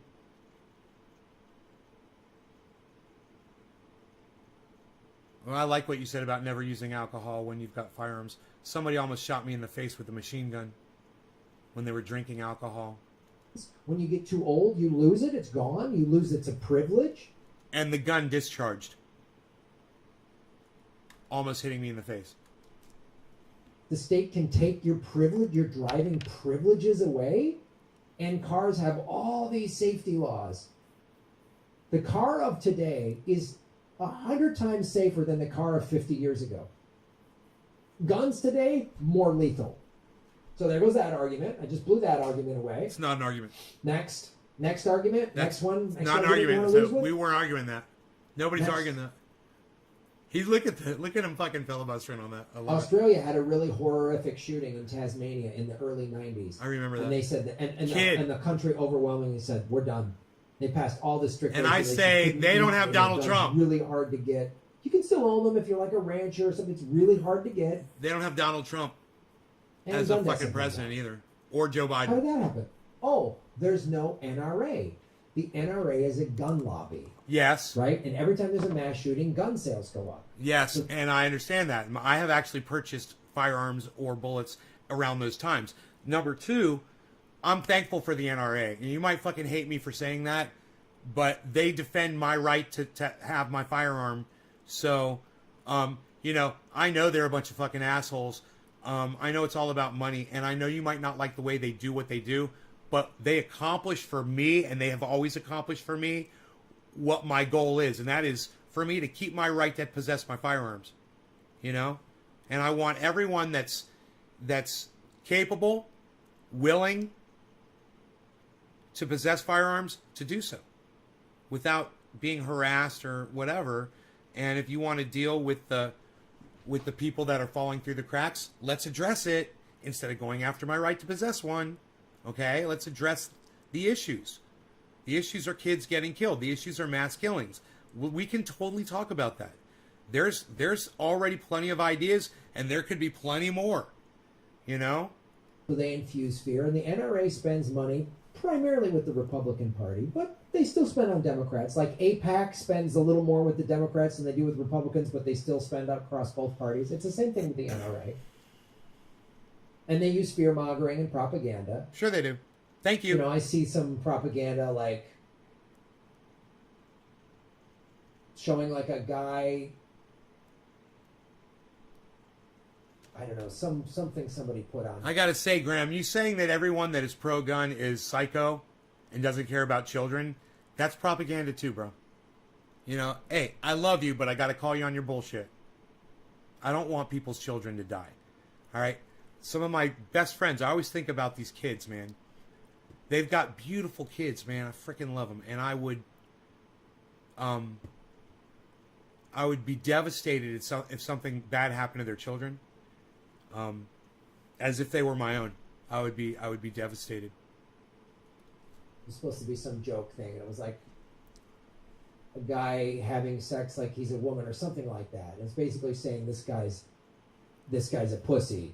And it says guys ready for a dab? Sex like this are the same guys that Dabba-doo! Woohoo! Who's like, ha, ha, ha, ha. And I was like, oh yes, the American male, so easily propagandized by the NRA to think that their masculinity is tied to owning a weapon. The gun lobby thanks you. You push any of those pro-gun? Does anybody know what I use this for? The gun lobby thanks you. They thank you so much. Like it's just like when you say, "I will get paid for medical fraud." Big Pharma thanks you. Big Anthem Blue Cross, they thank you. The gun lobby thanks you. So, I need a gun for protection. Do you think your gun makes you immortal? No. You're still gonna die, right? No. Society collapse? That's straw manning right there. Now he's straw manning. No. I don't think my gun makes me immortal. Like I said, it's a deterrent. It helps me. You know, it's a tool. Like I said, I've used it before in a situation. I was all by myself. Only thing I had to defend me against somebody who was much bigger, much crazier, much more intimidating than I was a firearm. And when I let him know that on the other side of the door I had a gun pointed right at his head, he calmed the fuck down. You know, so I used the gun in a situation where I needed it. I was prepared to shoot him. You know, but the door was closed and it was locked, and he was saying he was going to kick it down. He was possibly on something, you know. So I was fearing for my life, and I got to tell you, I liked the guy. He's really likable. I didn't want to fucking shoot him, you know. He was acting like a wild man that day. So, he actually taught me a lot about living out here. You'd be fucking surprised. We spent some time together. But I don't talk too much about that. I don't like to talk too much about that. My point is, I've been in a situation where he wants to say a gun makes you feel like a Superman. No, Graham. That's not why I have a gun. I have a gun because I've literally used one before when I needed it. And I use it as a deterrent. And I want it to protect myself. You know, if I'm here and let's say a couple of my neighbors' dogs get out and they break into my yard and they're attacking my dog and killing him, and I could just go outside with my gun and fire off a couple rounds up in the air, pop, pop, pop, and they fucking run away, you know, then that gun is serving me a valid purpose, you know, just as that alone.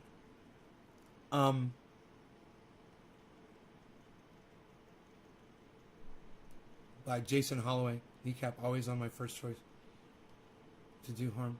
Yeah, that's right, Jason. And that is true. What Jason says is a valid point. People that want guns, they can find them anywhere. It's a really good point, Jason. You restrict who can have guns, all the wrong people will have them, and the people that need them to protect themselves won't have them anymore. And you're turning a lot of us into victims or possible victims, and we don't want to be that. We want to be able to not be a fucking victim, you know, and we want to have the ability to at least fight for our own lives in a fair fight, you know. You might say, well, you know, a gun in the home results in gun accidents. If you have a gun in the home, there's this % chance. I'm willing to take that chance. I understand that. You know, I don't sit around all day fucking with my dick in my hand cleaning my fucking gun. You know, and I would have a tiny dick if I did. You know, don't sit around and fucking clean your guns, guys, okay?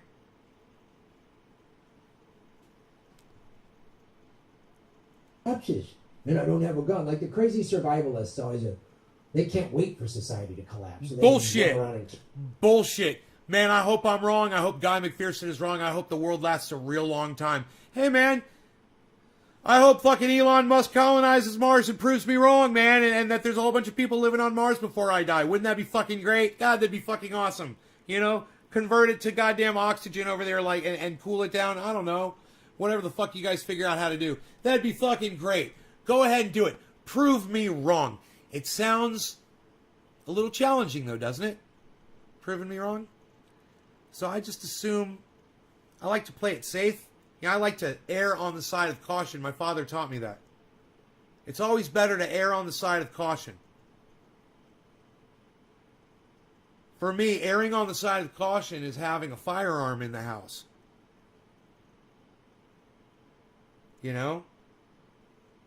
The error would be if I had that gun with me and I was out in public and I was in a situation where I was going to be killed and I pulled my gun out and I shot somebody and killed them, you know, maybe I go to prison for 3 years. You know, maybe I'd be able to prove that I had to kill someone to save my own life. Regardless, I'd much rather be alive than dead. I'd rather err on the side of caution in that specific situation. Just as an example, right? I like to err on the side of caution. So, you know, you got to weigh the consequences. What's worse, going to prison? Maybe you go to prison for 10 years. Maybe they think it was premeditated murder. Maybe you go to prison for fucking 30 years. But you get out in year 31. Is that worth it? No, you got to weigh your options, what works for you. Never understood why people say colonize Mars when you could just fix the planet. I know, right, Josh? Josh, you're watching the right channel. Keep watching my channel, bro. Is there open carry in California? Not that I'm aware of, Chris. I don't know. I'm all for open carry. I'm all for that. I like I said, I've been in foreign countries where that was a thing, and it was cool, man. I sat on a bus next to someone that had a fucking Uzi. You know, strapped right to their chest. Sat right next to him. Automatic machine gun, dude. It was like this big. You know? Like a cell phone, man. Dial up murder? Yeah, I might sound a little crazy about that. I might sound a little gun-ho. But let me tell you something. I'm not as gun-ho as Texans are. Kill people and be fucking savages. They can't wait for that shit. That's not true. To turn into the road. He's strawmanning right now. It's not true. I don't want to have to kill anybody ever. I never want to have to use my gun ever. Ever. I want to be prepared and understand how to use it and know if I have to that I'll be able to shoot somebody, you know? I never want to do that. Let me tell you something. I had a dream. You guys know this story. I had a dream. I killed somebody in the dream. And I remember after I did it, man, I felt bad. I felt really bad. I knew, though, after I did it, I knew that I could do it. But I indiscriminately shot somebody through a door so many times. You know, I knew that I killed them. It was just so clear.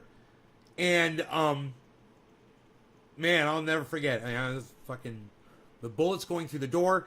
He was a big dude in the body, dropping and hitting the ground. And that sound of his body hitting the ground, it was so horrible because there was nothing there to catch him.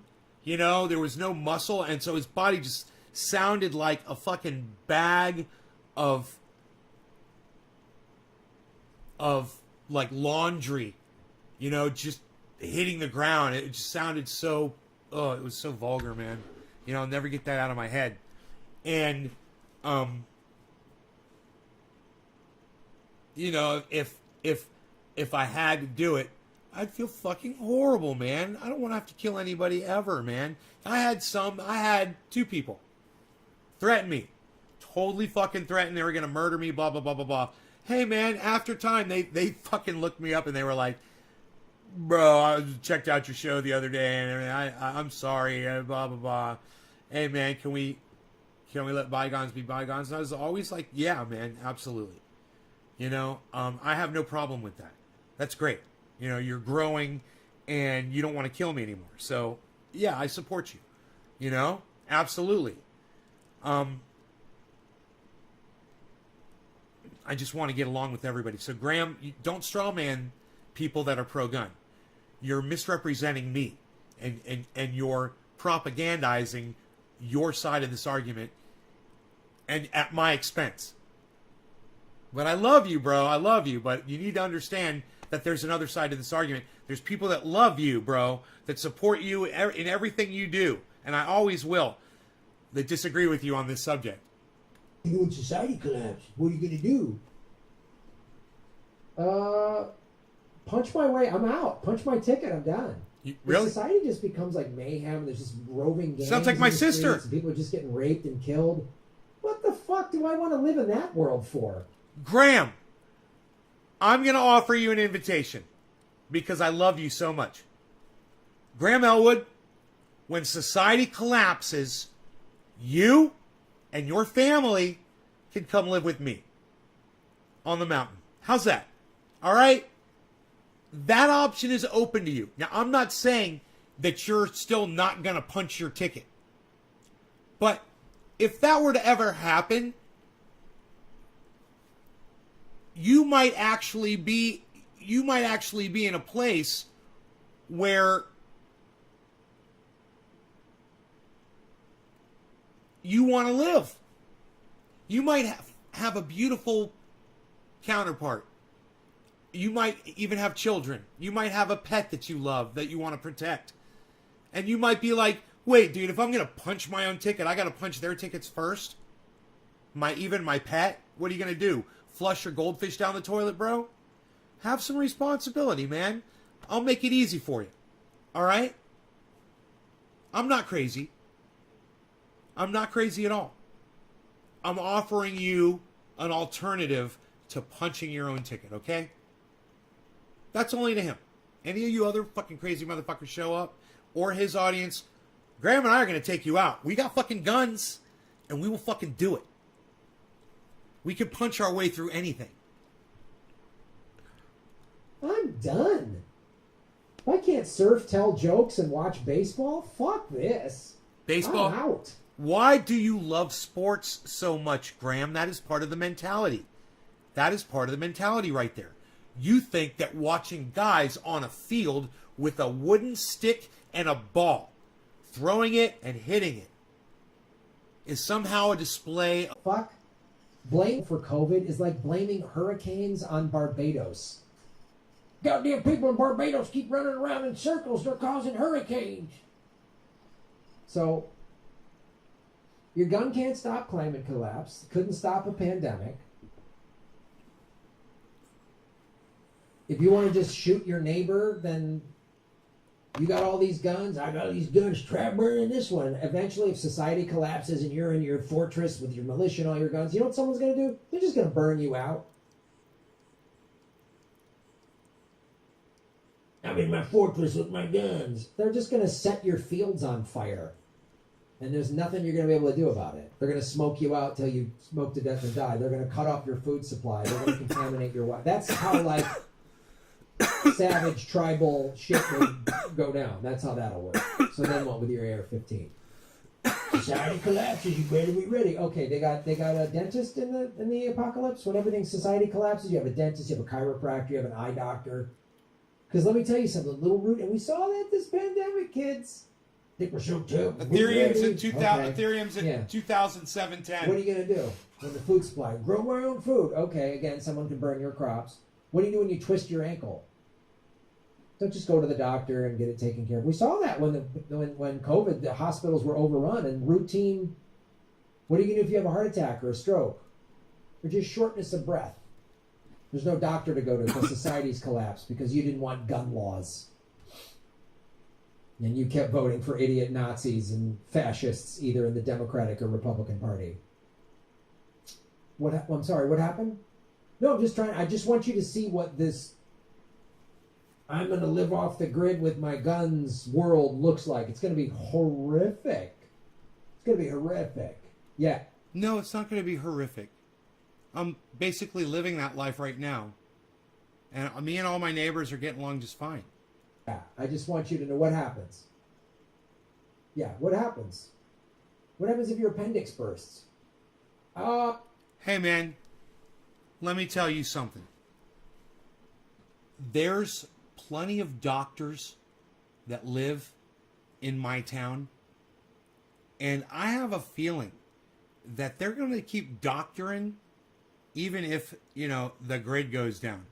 I have a feeling they're going to keep taking care of people. That's what doctors do. If somebody's appendix bursts, I have a feeling you might be able to get it taken care of. Just rush you to the hospital, which is appendicitis. It's a routine operation. Oh wait, no, there are no hospitals because society collapsed. No, but you can find a doctor who could fucking do that for you. Definitely. What's going to happen? What happens if you have an impacted molar? What's going to happen? Then you're going to do the exact same thing. You're going to find a dentist that is still doing dentistry, out of their home or whatever. These are, if you can't, then, you're going to have to bite the bullet on it. It's going to be a new world, but I'm going to try to survive as long as I can. I just went like a whole year with no medical problems at all. Why can't I go 10 more years with no medical problems? I'm willing to roll that dice. I'm not going to punch my ticket, just because I'm worried that I might, get an impacted tooth or break my arm or, have a, diverticulitis again or get fucking Bell's palsy or whatever the fuck, Shortness of breath. Maybe you got a weird valve or a clogged artery. Oh, you're dead. You're done. Your Air 15 is not going to prevent that. You can't shoot. You can't shoot your heart attack. Okay. Next. Straw man. Next dumb question. Just keep saying stupid shit, and I'll shoot down all of your dumb. I've heard all of these before. Did someone say that in chat? I wonder if someone said something stupid in chat about off grid. What do you do with your gun? Gun. Yeah. Okay. What do you do when your neighbor turns on you? What if your neighbor has a bunch of guns and they just decide to turn on you? Because you have all the food and they don't. Okay. And they've got kids.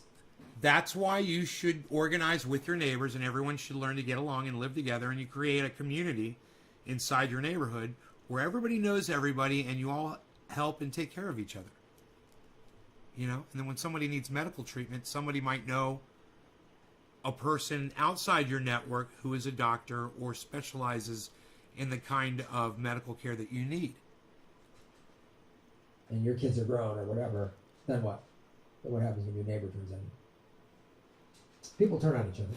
It happened in Europe when the Nazis gained power in certain countries. Some of the people watch these documentaries like, oh, God, we were in Hungary and our neighbor... Wow, you're talking about Nazis pulling people out of their homes. Wouldn't it have been nice if they had their guns and the Nazis hadn't confiscated them? Think about that, Grahm. Why don't you address that, Grahm? Since you brought it up, it's on the table now. Neighbors, they turned on us because the Nazis came in and they just went with the most powerful team and they turned on us. People that work together, like community gardens and let's all work together, they'll survive. But just gun, me, selfish gun, you're done. There, he just said it. Him and I totally agree. You see how easy that is?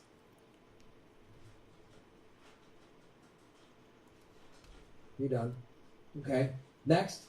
Now, if your neighbor has a bunch of guns and they just decide, people watch these documentaries like, oh, God, we were in Hungary and our neighbors, they turned on us because the Nazis came in and they just went with the most powerful team and they turned on us. People that work together, right here, like community gardens and let's all work together, they'll survive. But just let's all work together, they'll survive. But let's all work together, they'll survive. But people that work together, like community gardens and let's all work together, they'll survive. But being our neighbors, they turned on us because the Nazis came in and they just went with the most powerful team and they turned on us. People that work together, like community gardens and let's all work together, they'll survive. But just people that work together, like community gardens and let's all work together, they'll survive. But just people that work together, like community gardens and let's all work together, they'll survive. But exactly. So, why don't you join us, Grahm? Why don't you build community, right? Gardens, chickens laying eggs, you're good to go. You could call me crazy, but it's not a hard life like what you try to portray it as being.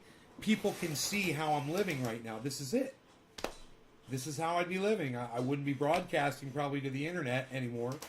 I don't know, maybe the blockchain will still be up.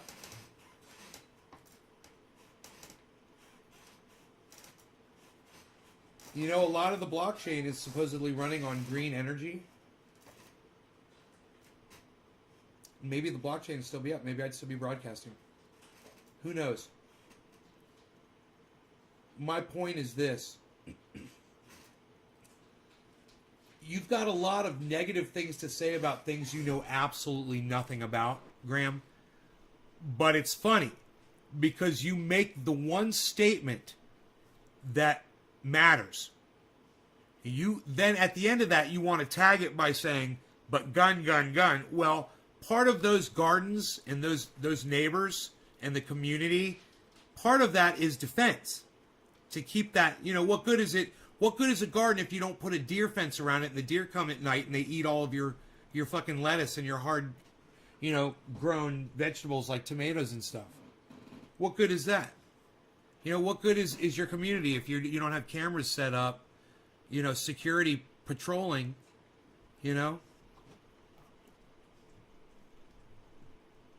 These are things that a lot of people have already thought about. We've been in this situation, Grahm. We've been burned out of our neighborhood before several times. We know what it's like. Just gun, gun, me, selfish gun, gun? No, it's community, bro. It's community, like you said before. You're done. You're done. Fall down a flight of stairs. There's no hospital to go to, no, I'm in a soft cast for 6 weeks, but then I'll be good, and then I do physical therapy. There's no physical therapy. That's gone, done. Okay. Then what? Then what? Can't go to physical therapist. What are you going to do then? You going to walk with a limp for the rest of your life? What? Oh, so what? You're going to be out on a mountain watching the sunset, and you need to go get yourself a Pepsi, and, oh, that's right, they don't make Pepsis anymore, so you're going to go get some water, and then you go get some water, but you're walking with a limp to go get your water? Psst. I destroyed that argument.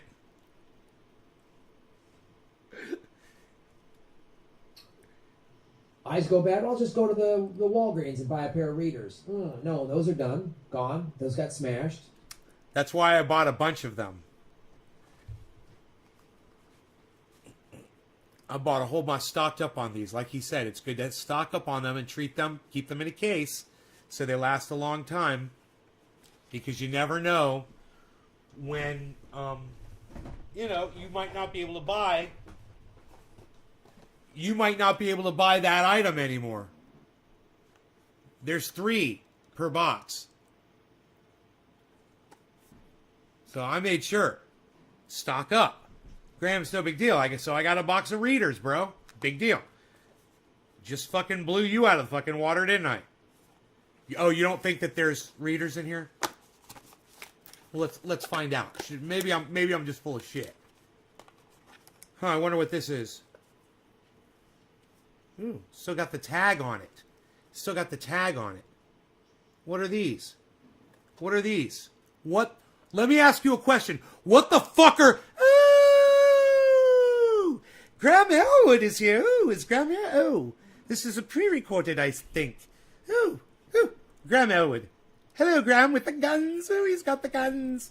Grahm Elwood with the government secrets and the Lee camps. Oh, yes, and the guns and the...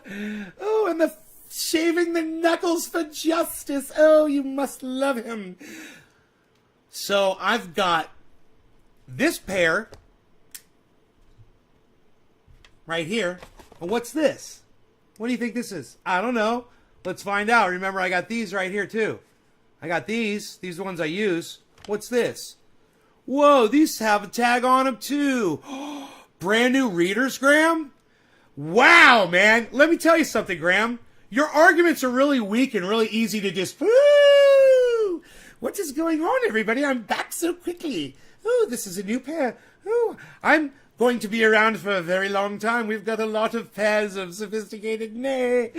Oh, in cold storage, don't we, So, Grahm, Elwood it is. Let's go back and hear what our friend has to say. Okay, next. Next. Got a nice dog. Oh, your neighbors ate your dog because there was no more food. What did I say about my what did I say about my neighbors? They got farm animals, they got chickens, they take care of me, I take care of them, we feed each other. Like he said, community. Okay, don't forget what you said, Grahm. You said community people are going to make it. The community gardens, the people that are growing and taking care of each other, we're going to make it. We're going to make it as long as we can. We want to survive. We don't want to. I want to watch the sunset as many times as I can from my mountaintop. You know? Then the storms and the hurricanes because of climate collapse. Well, you'll just shoot the hurricane with your AR-15, right? No. So that'll stop the storms? No. Floods? No.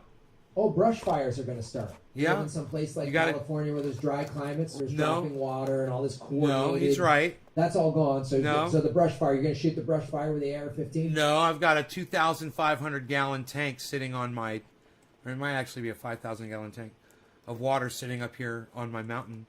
And the fire department came and looked at it and said, this is perfect to plug into. If there's a fire here, we can use this. We could tap right into this. You know, my neighbors around the corner have a water truck. My other neighbor, his next door neighbor, has a fire truck, water truck as well. So we're pretty covered on that, Grahm. You know, we're NorCal mountain people, and we're prepared for a fire. We've had to extinguish one already. I'm just asking. I'm just trying to figure this out. You going to shoot the brush fire? No, we're going to put it out with our water trucks. Floods? You going to shoot the flood? Flood? No, we're going to be up on mountains, so we don't get flooded. Right? 3,000 feet, Grahm? Good drainage? You just said drought conditions. Ground sucks it up pretty fast. Plus, we could catch a lot of that rainwater and use it. You know? Drought. Right? Gun, flood, gun, flood. Gun, flood. Shoot the flood. Is that what you're going to do? No. Yep. No, I'm going to live on a mountaintop.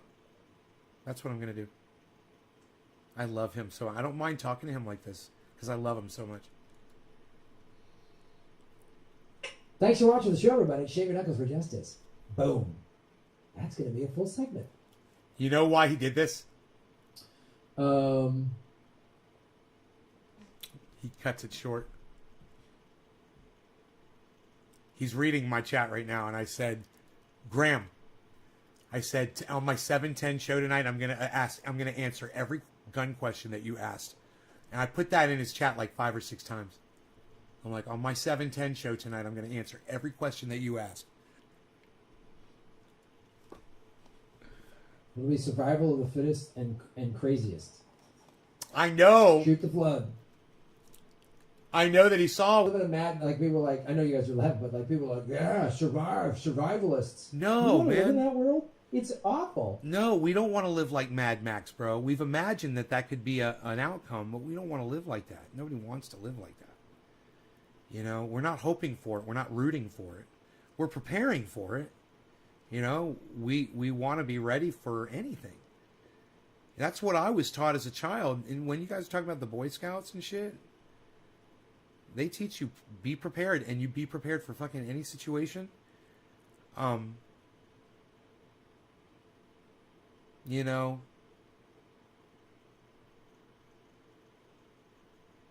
it's true, man.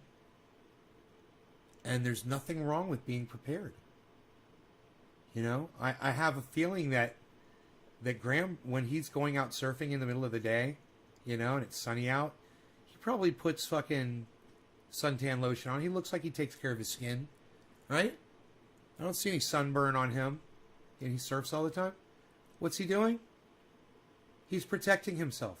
There's nothing wrong with protecting yourself. You know? You know, you might say, oh, well, you're protecting yourself while other people, you're putting their children in harm's way. Maybe it's a bad analogy. You know, suntan lotion versus a firearm. This fucking candy ass country couldn't go 3 goddamn months. The first 2 months of the pandemic was like everyone working together. We got to protect the elderly and people with pre-existing conditions. We're going to go out and bang our pots and say yay and support, you know, essential workers. That was really cool. Everybody working. We're all in this together. By the month 3, everyone started complaining.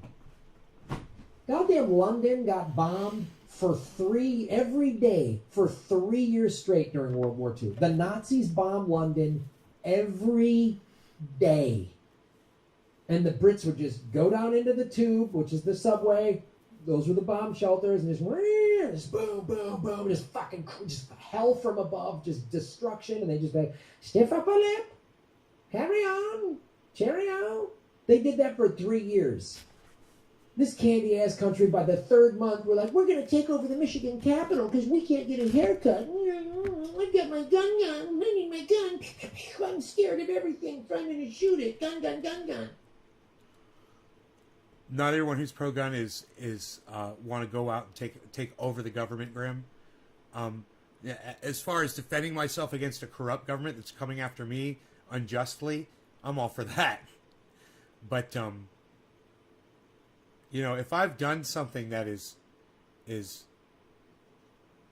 horrible, and the federal government's like, you got to go to prison, you know, I'm not going to pull out my guns and fight them. I'm going to surrender and get in a car and be handcuffed and have my rights read, get a lawyer and try to fight it. You know, I'm willing to play by society's rules. Then everyone just got selfish. The big cities, the small towns. No, fuck it. I'm not wearing a mask. Yeah, Nana had a good run.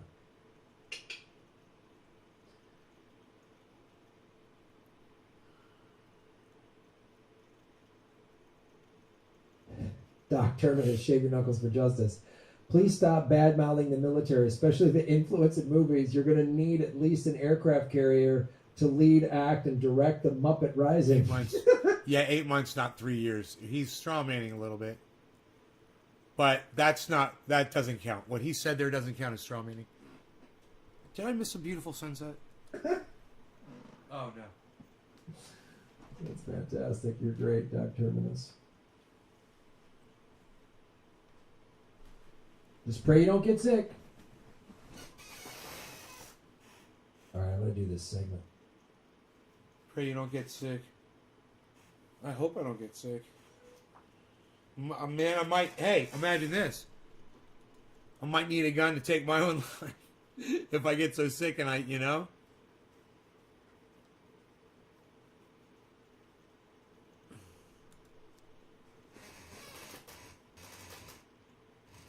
Squeaky Mike. I heard this on my headphones. Only one of my headphones. Hello, everybody. My name is Grahm Elwood, and you are watching Political Vigilante. Look at it rise up, just like my vegan guns. My vegan guns are making Gotham great again, folks. First headlining show, Sunday, May 30th.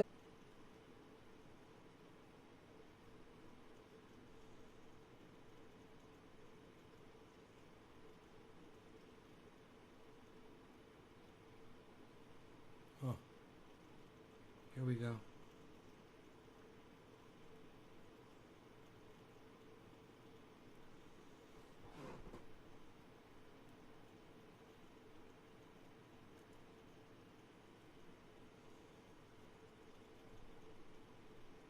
It needed to go outside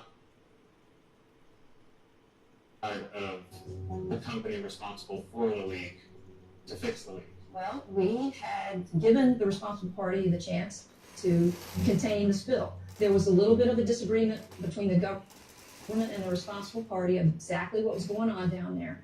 And when... Can you believe she's a real person? She looks like a caricature of herself. They didn't act, I went ahead and partially federalized the case and hired the contractor that we chose, and they got the job done. Look at that fucking hairline. Uh-oh. Would end up collecting 1,000 gallons of leaking oil a day. Look, guys, I'm so sorry, but Around it's dropping frames, guys, so I'm going to close it. Okay.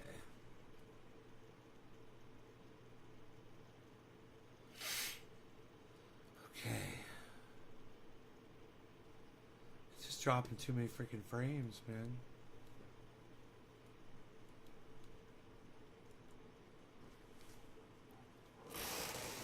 You got your COVID shot? That's awesome, bro. Oh yeah. Good. He should get his facts straight. Yeah, well, you know, we're doing as good as we can on here, and it's okay if he got something a little wrong.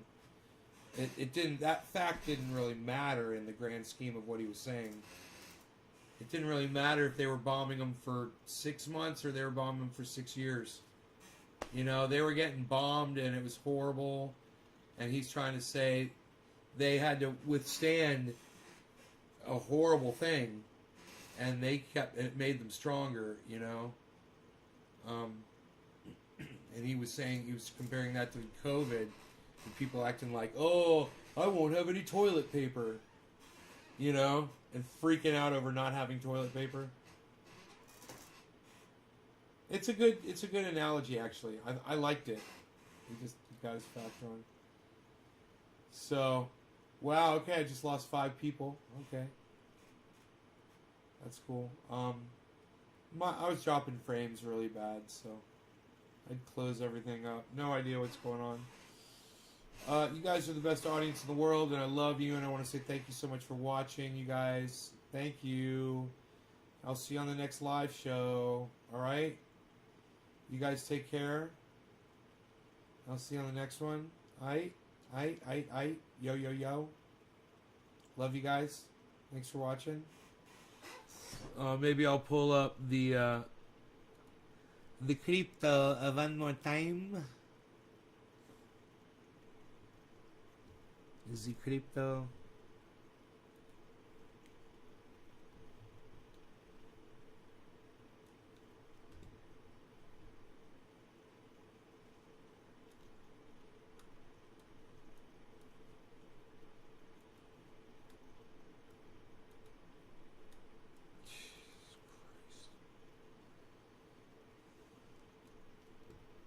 Bye, Jackie.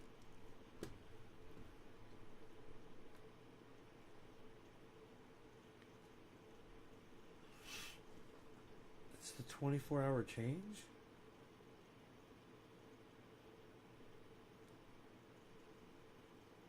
Yeah. 24 hours. The last 24 hours. Right. Polka dot, man. It's kicking ass.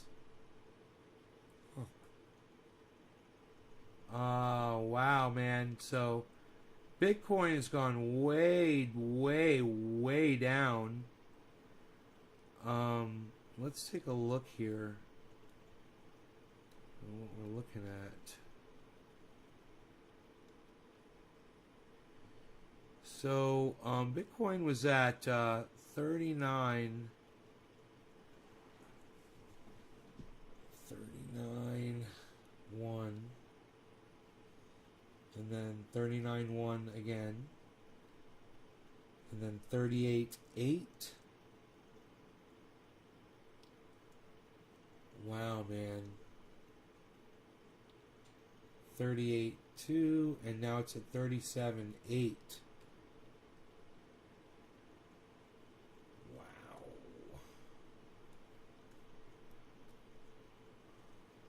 Holy shit.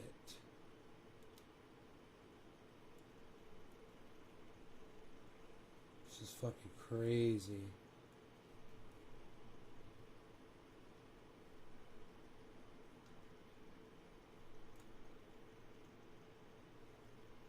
Okay.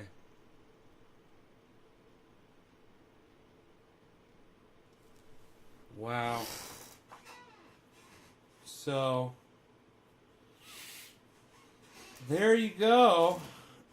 Bitcoin's at 37.8. It's 37.9. That is, it didn't reach what it had to reach, and this could be really bad, guys.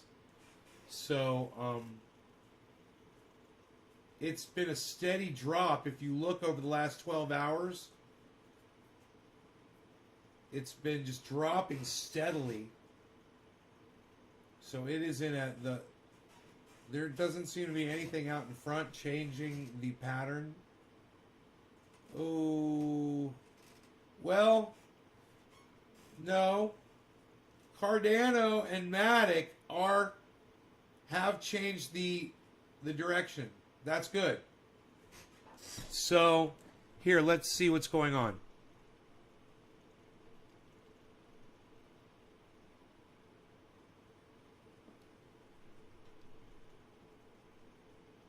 There was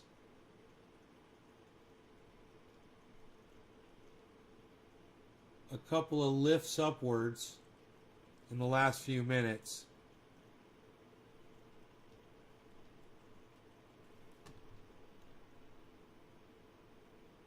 So let's, now each one of those candles is a minute, is 1 minute. So you can see how many minutes ago it was that it went up. And Matic and Cardano on the right, they look like they're, oh, well, that bottom is real low. Never mind, that bottom's really low. It's still going down. I was going to say it's jaying upward, but it's not. They're, whoa, whoa, whoa, that's a lot of volume. Just got a volume spike over there on Cardano. What's that all about? Let's hope that results in a yellow candle, guys. That could turn the whole pack around. Let's see. We got a green spike over there on Matic. Beautiful. Green spike on Ethereum, guys. Look at this. We're having a problem with Cardano, having a problem with Ethereum. It's still green. Matic is green. Let's see if we go yellow. Yellow, yellow, yellow. Bitcoin. There we go. Ethereum. There we go. Matic. Exactly as I predicted. Now it's all up to Cardano. Cardano's got to go yellow now. Come on, Cardano. We need all of them. The bottoms are lifting up. Cardano, go yellow. Okay, there we go. Still Matic is yellow flashing. And we need Ethereum to go back. But Cardano, we're having an issue over here. Bitcoin's holding the yellow. That's good. That's a turnaround, guys. Let's just see what happens. If we get a V upwards, 37.7 is our test point, actually. So if we can hold 37.7, that's great. That is a point of resistance, a point of support. Okay, there's our yellows all the way across the board, just about. That's a good sign for hopefully a turnaround. Let's see what happens.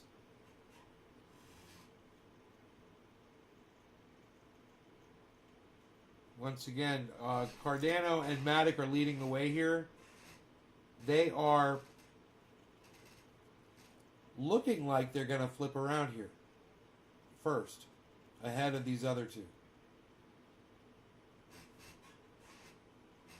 Even though they're further down in the red, while the other ones are still up in the green in their 24 hours.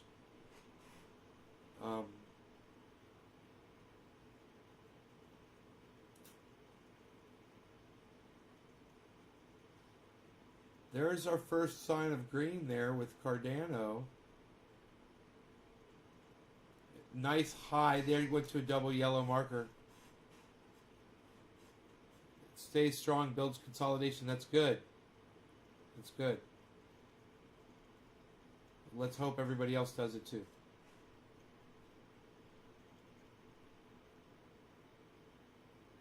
All right, so let's do this.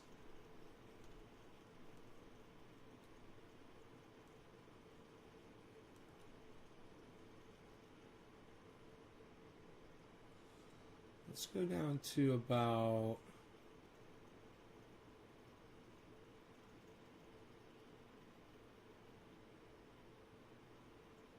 yeah, about 10 minutes or so.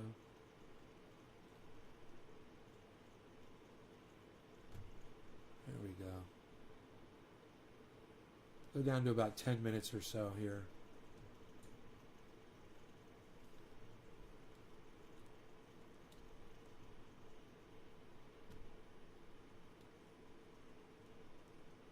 All right. So, what are we looking at? Here, here, not so much here, not so much here. We got a setup here on Ethereum, guys. So we're ready for Ethereum to blast first. I think Ethereum's going to blast first because of this setup.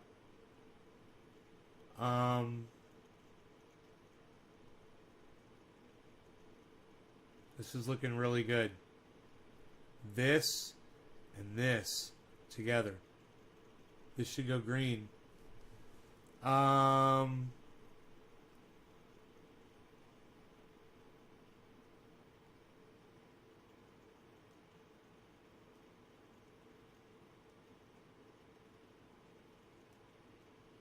We're getting set up right here too. Look at this. This is good. Ramping down, ramping down. This is averaging out probably pretty good for a ramping down. This one, same thing, averaging down for a ramping down probably. But as far as the best one right now,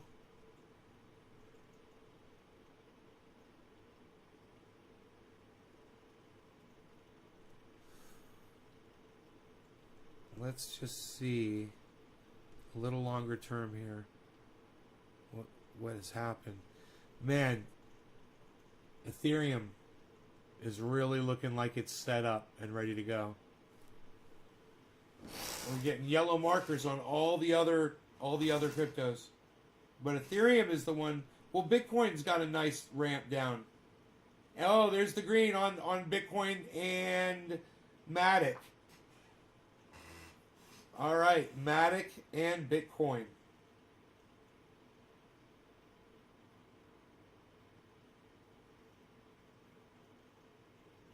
Matic and Bitcoin. Now I purchased Matic, or I sold it at 210.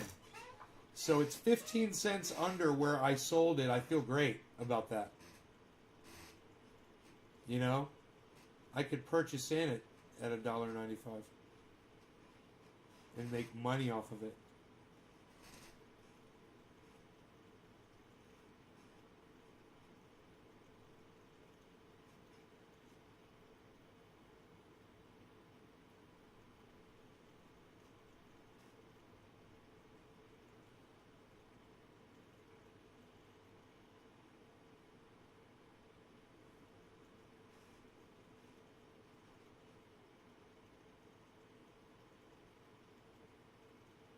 It was down to dude, the 24-hour low is $1.93.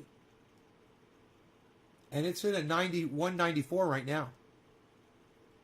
Good time to purchase it, man. If you were going to purchase Matic. Dude, it's at its daily low right now. Yeah, it might sink down further. But, wow. If you wanted to get some Matic, man. If I sold it at 210, then come back in and buy it at 194. Or for me, it would be like 197. Probably. And if it goes down lower, holy shit. I might just have to buy it back. Would that be the right thing to do? Might be too late. This could be the turnaround. See, you never know. You buy a little bit. Usually I'll just buy a little bit and watch what the market does. Let me see here. Where would I do it from? Where did I move it to? Right here. Let me see. Let me see what I got here.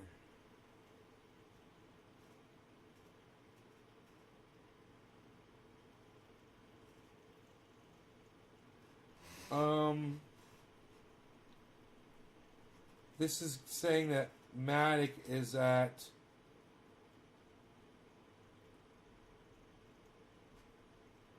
$1.94. Huh. Yeah, man, $1.93 is the daily low. Huh. So let's get a little bit.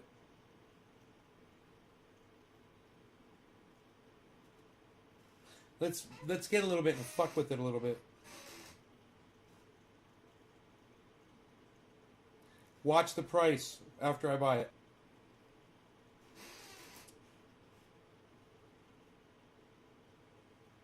$7 fee. I'm getting it at $1.96.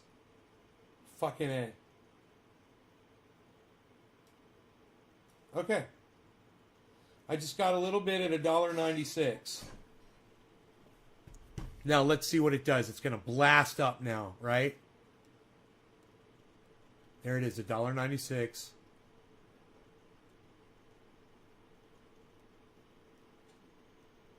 I probably should have bought a whole bunch. $1.95. Maybe I should buy some more. It says $1.95. This might be it, man. Where's my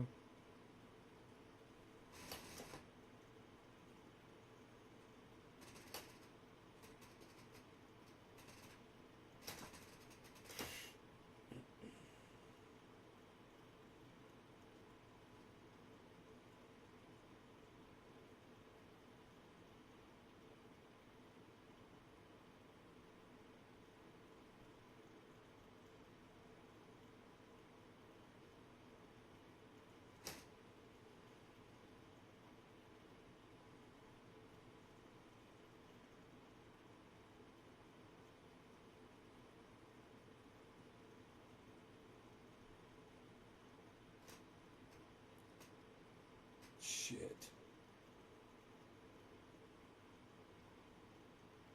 Dude, it's about to drop, isn't it? Look at that purple stick.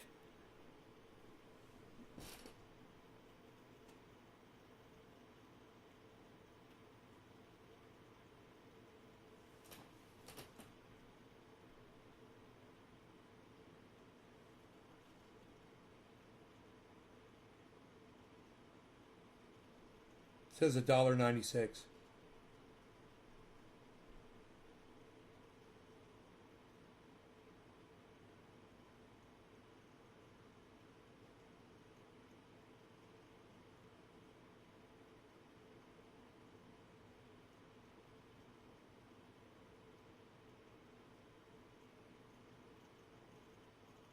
What do you think?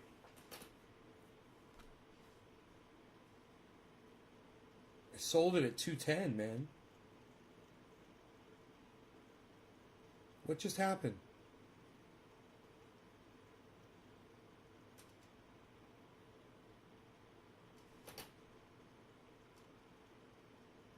It's decreasing.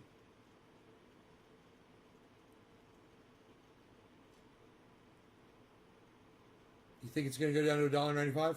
Here it goes.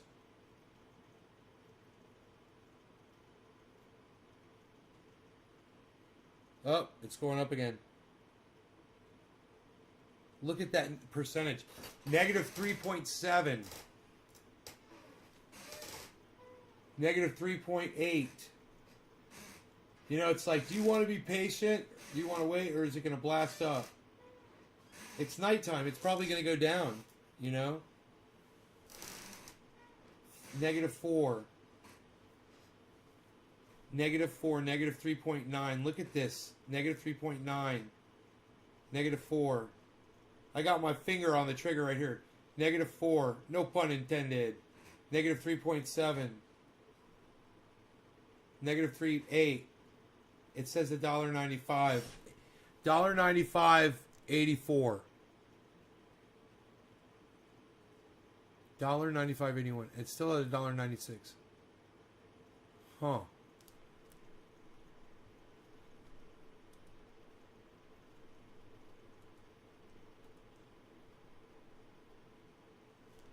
Huh. It's hovering. I think this is, you guys think this is the bottom? You think this is the bottom before the big turnaround? Wait. We got to drop. We got to drop. Over here on Bitcoin has dropped immensely. What's Matic going to do? What's Matic? Dropping. It's dropping. And I'm waiting. 196. Look at Bitcoin dropping. Matic's about to drop. Boom. Sells. 196, 195.5, 195. There it goes, man. 195. Is it going to drop more? How much more is it going to drop? Huh.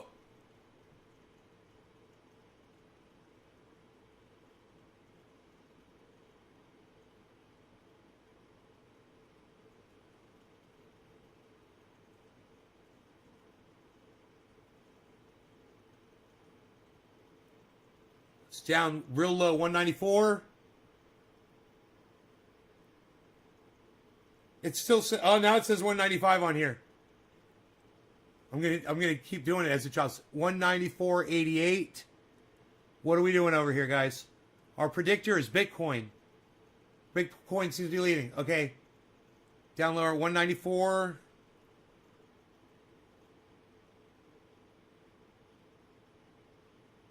Let's see what this says. Yeah, this one says 196. No, I ain't buying it 196. How about you go fuck yourselves? 195.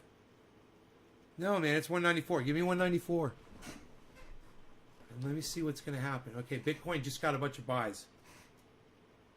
If it gives me 194, I might do it. It says 196 again.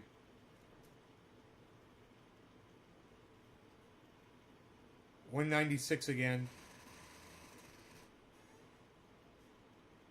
195. 194.4, 194.3. 195. 194.4, 194.5, 194.4. Dude, get me down to 194.4. Get me down to 194. Come on, right now. I'll buy it if you get me down to 194. Look at that. It's what it says. 4. Come on, 4. We can do it. 95. Come on, man. Come on. Look at this. 94.2. 94.0. It's dropping. It still says 195. Fuck you. Drop it. They're lagging behind. Fuck these motherfuckers. 194. There it is. And we're at 193 up here. 193.9. 193.9. 193.9. This is fucking beautiful, guys. 193.8. 193.8. What's going on? Bitcoin's jaying a little bit. All right. I think this is 193.5. 193.5. 193.6. 190. I got 195 here. Wait, 195. Fuck you. Come on. I got 193 up there. No, not 195. Look at this, 193. Fuck you. Fuck you. 193.5. Dude, you don't think I'm watching this shit? You guys are lying. 194. 194. Dude, I think a mosquito just bit me on my face. 193.4. What's happening with the rest of the market? It's turning around. I'm going to try one more time. 194. Dude, 194. It's turning around, dude. It's just about. I'm thinking I can get 193, dude. It's turning around, but I'm going to get it. I'm getting it at 194. I'm cool. I'm getting it at 194. 194 is beautiful. 193, it's dropping. I got it. Dude, I just think I got bit by a mosquito on my fucking hand while I was doing this.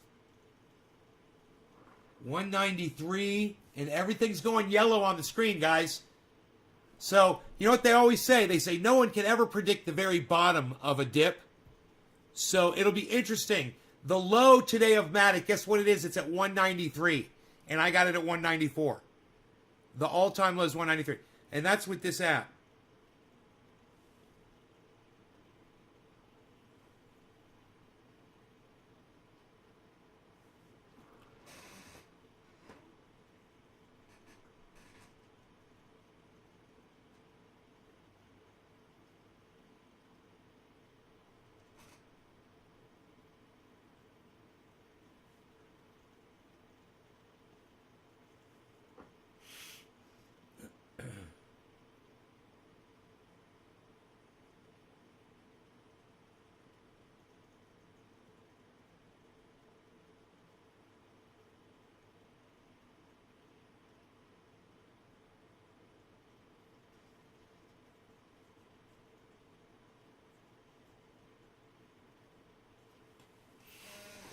193 and it's flipping around. Look at that. I wonder what they'd give me right now if I checked.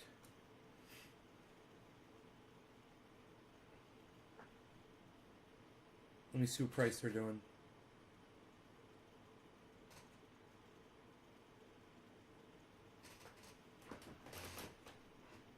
$194, man. 194 is the bottom that they'll go. Isn't that funny?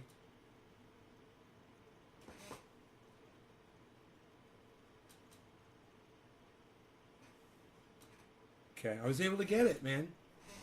I can't believe it. So, we'll see if it flips around, and I got it at 194. It's at 193.2 right now, 193. And there's a lot of yellow. It looks like there's a lot of upward movement. So, let's see what our market does. We'll see if I made a good buy. You know, I'm trying to do a little day trade, I guess, guys. Mm-hmm.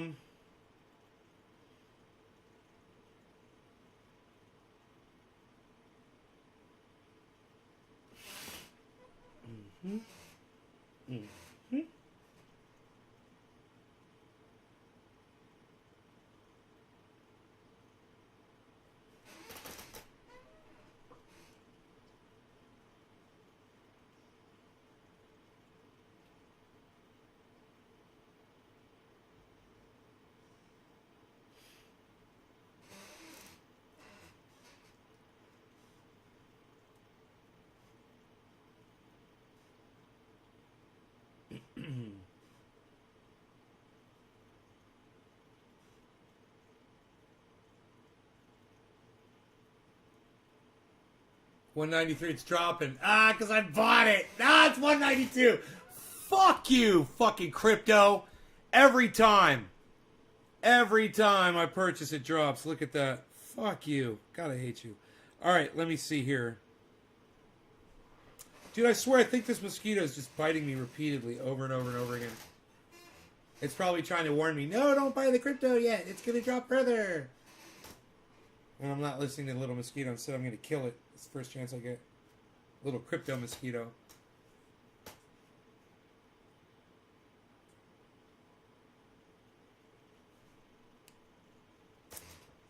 Motherfucker.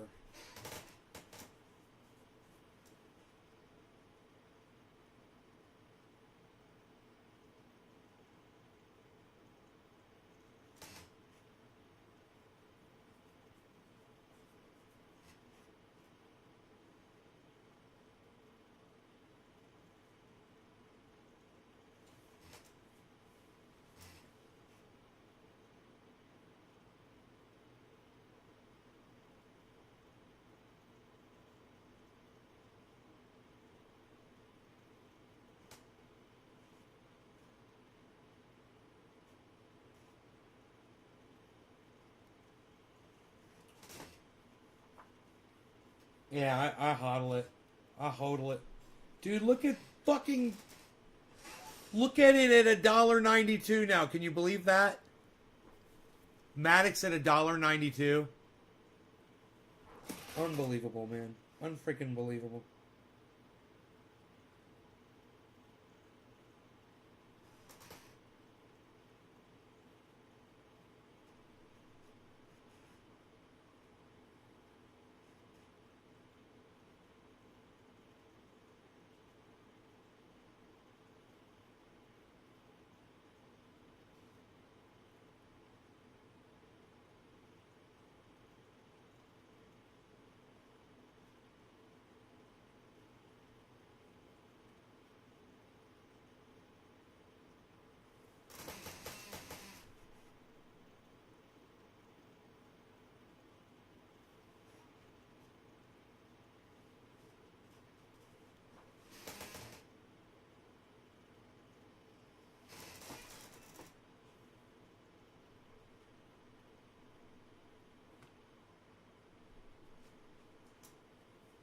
Crypto's fun for day trading. Right. I agree. So,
Oh, fuck you, dude.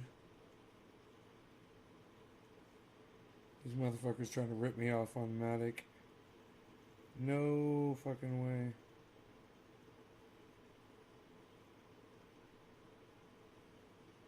They say it's $1.92, right? You gotta buy it, and then they're charging you $1.95 to buy it. Fuck off. Every time, man. Fucking crypto.com sucks my dick.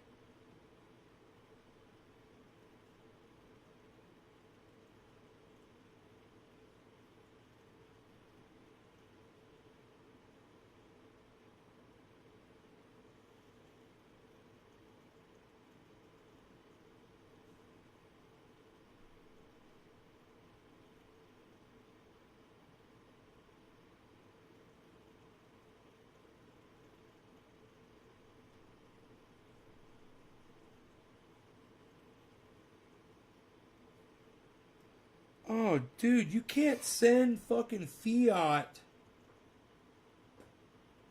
You have to convert it into fucking crypto to send it. Huh. Wow.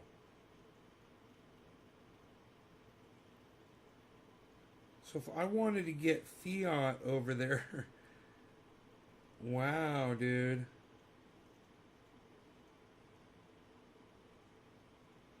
I have to purchase some crypto. Isn't that crazy? To move my fucking cash. Or I could send it straight to my bank. No fee for doing that. And then, you know, just use my debit card. But then there's a fee for doing that. Warren Buffett, he's old school, maybe 2 cents away, says Bitcoin's no good. I think he's an idiot, you know. You know, he doesn't want you to be wealthy, bro.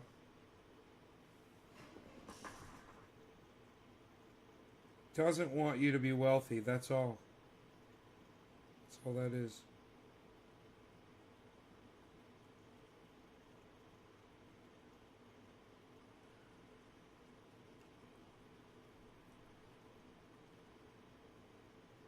Huh.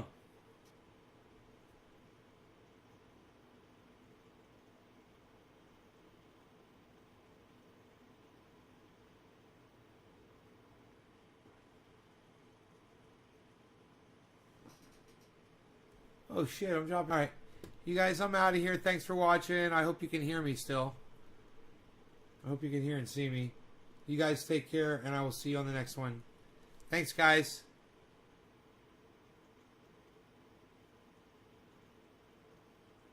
Say goodbye if you hear me saying goodbye. Bye. Bye, everybody. Say goodbye if you hear me saying bye. Bye, guys. Bye, everybody.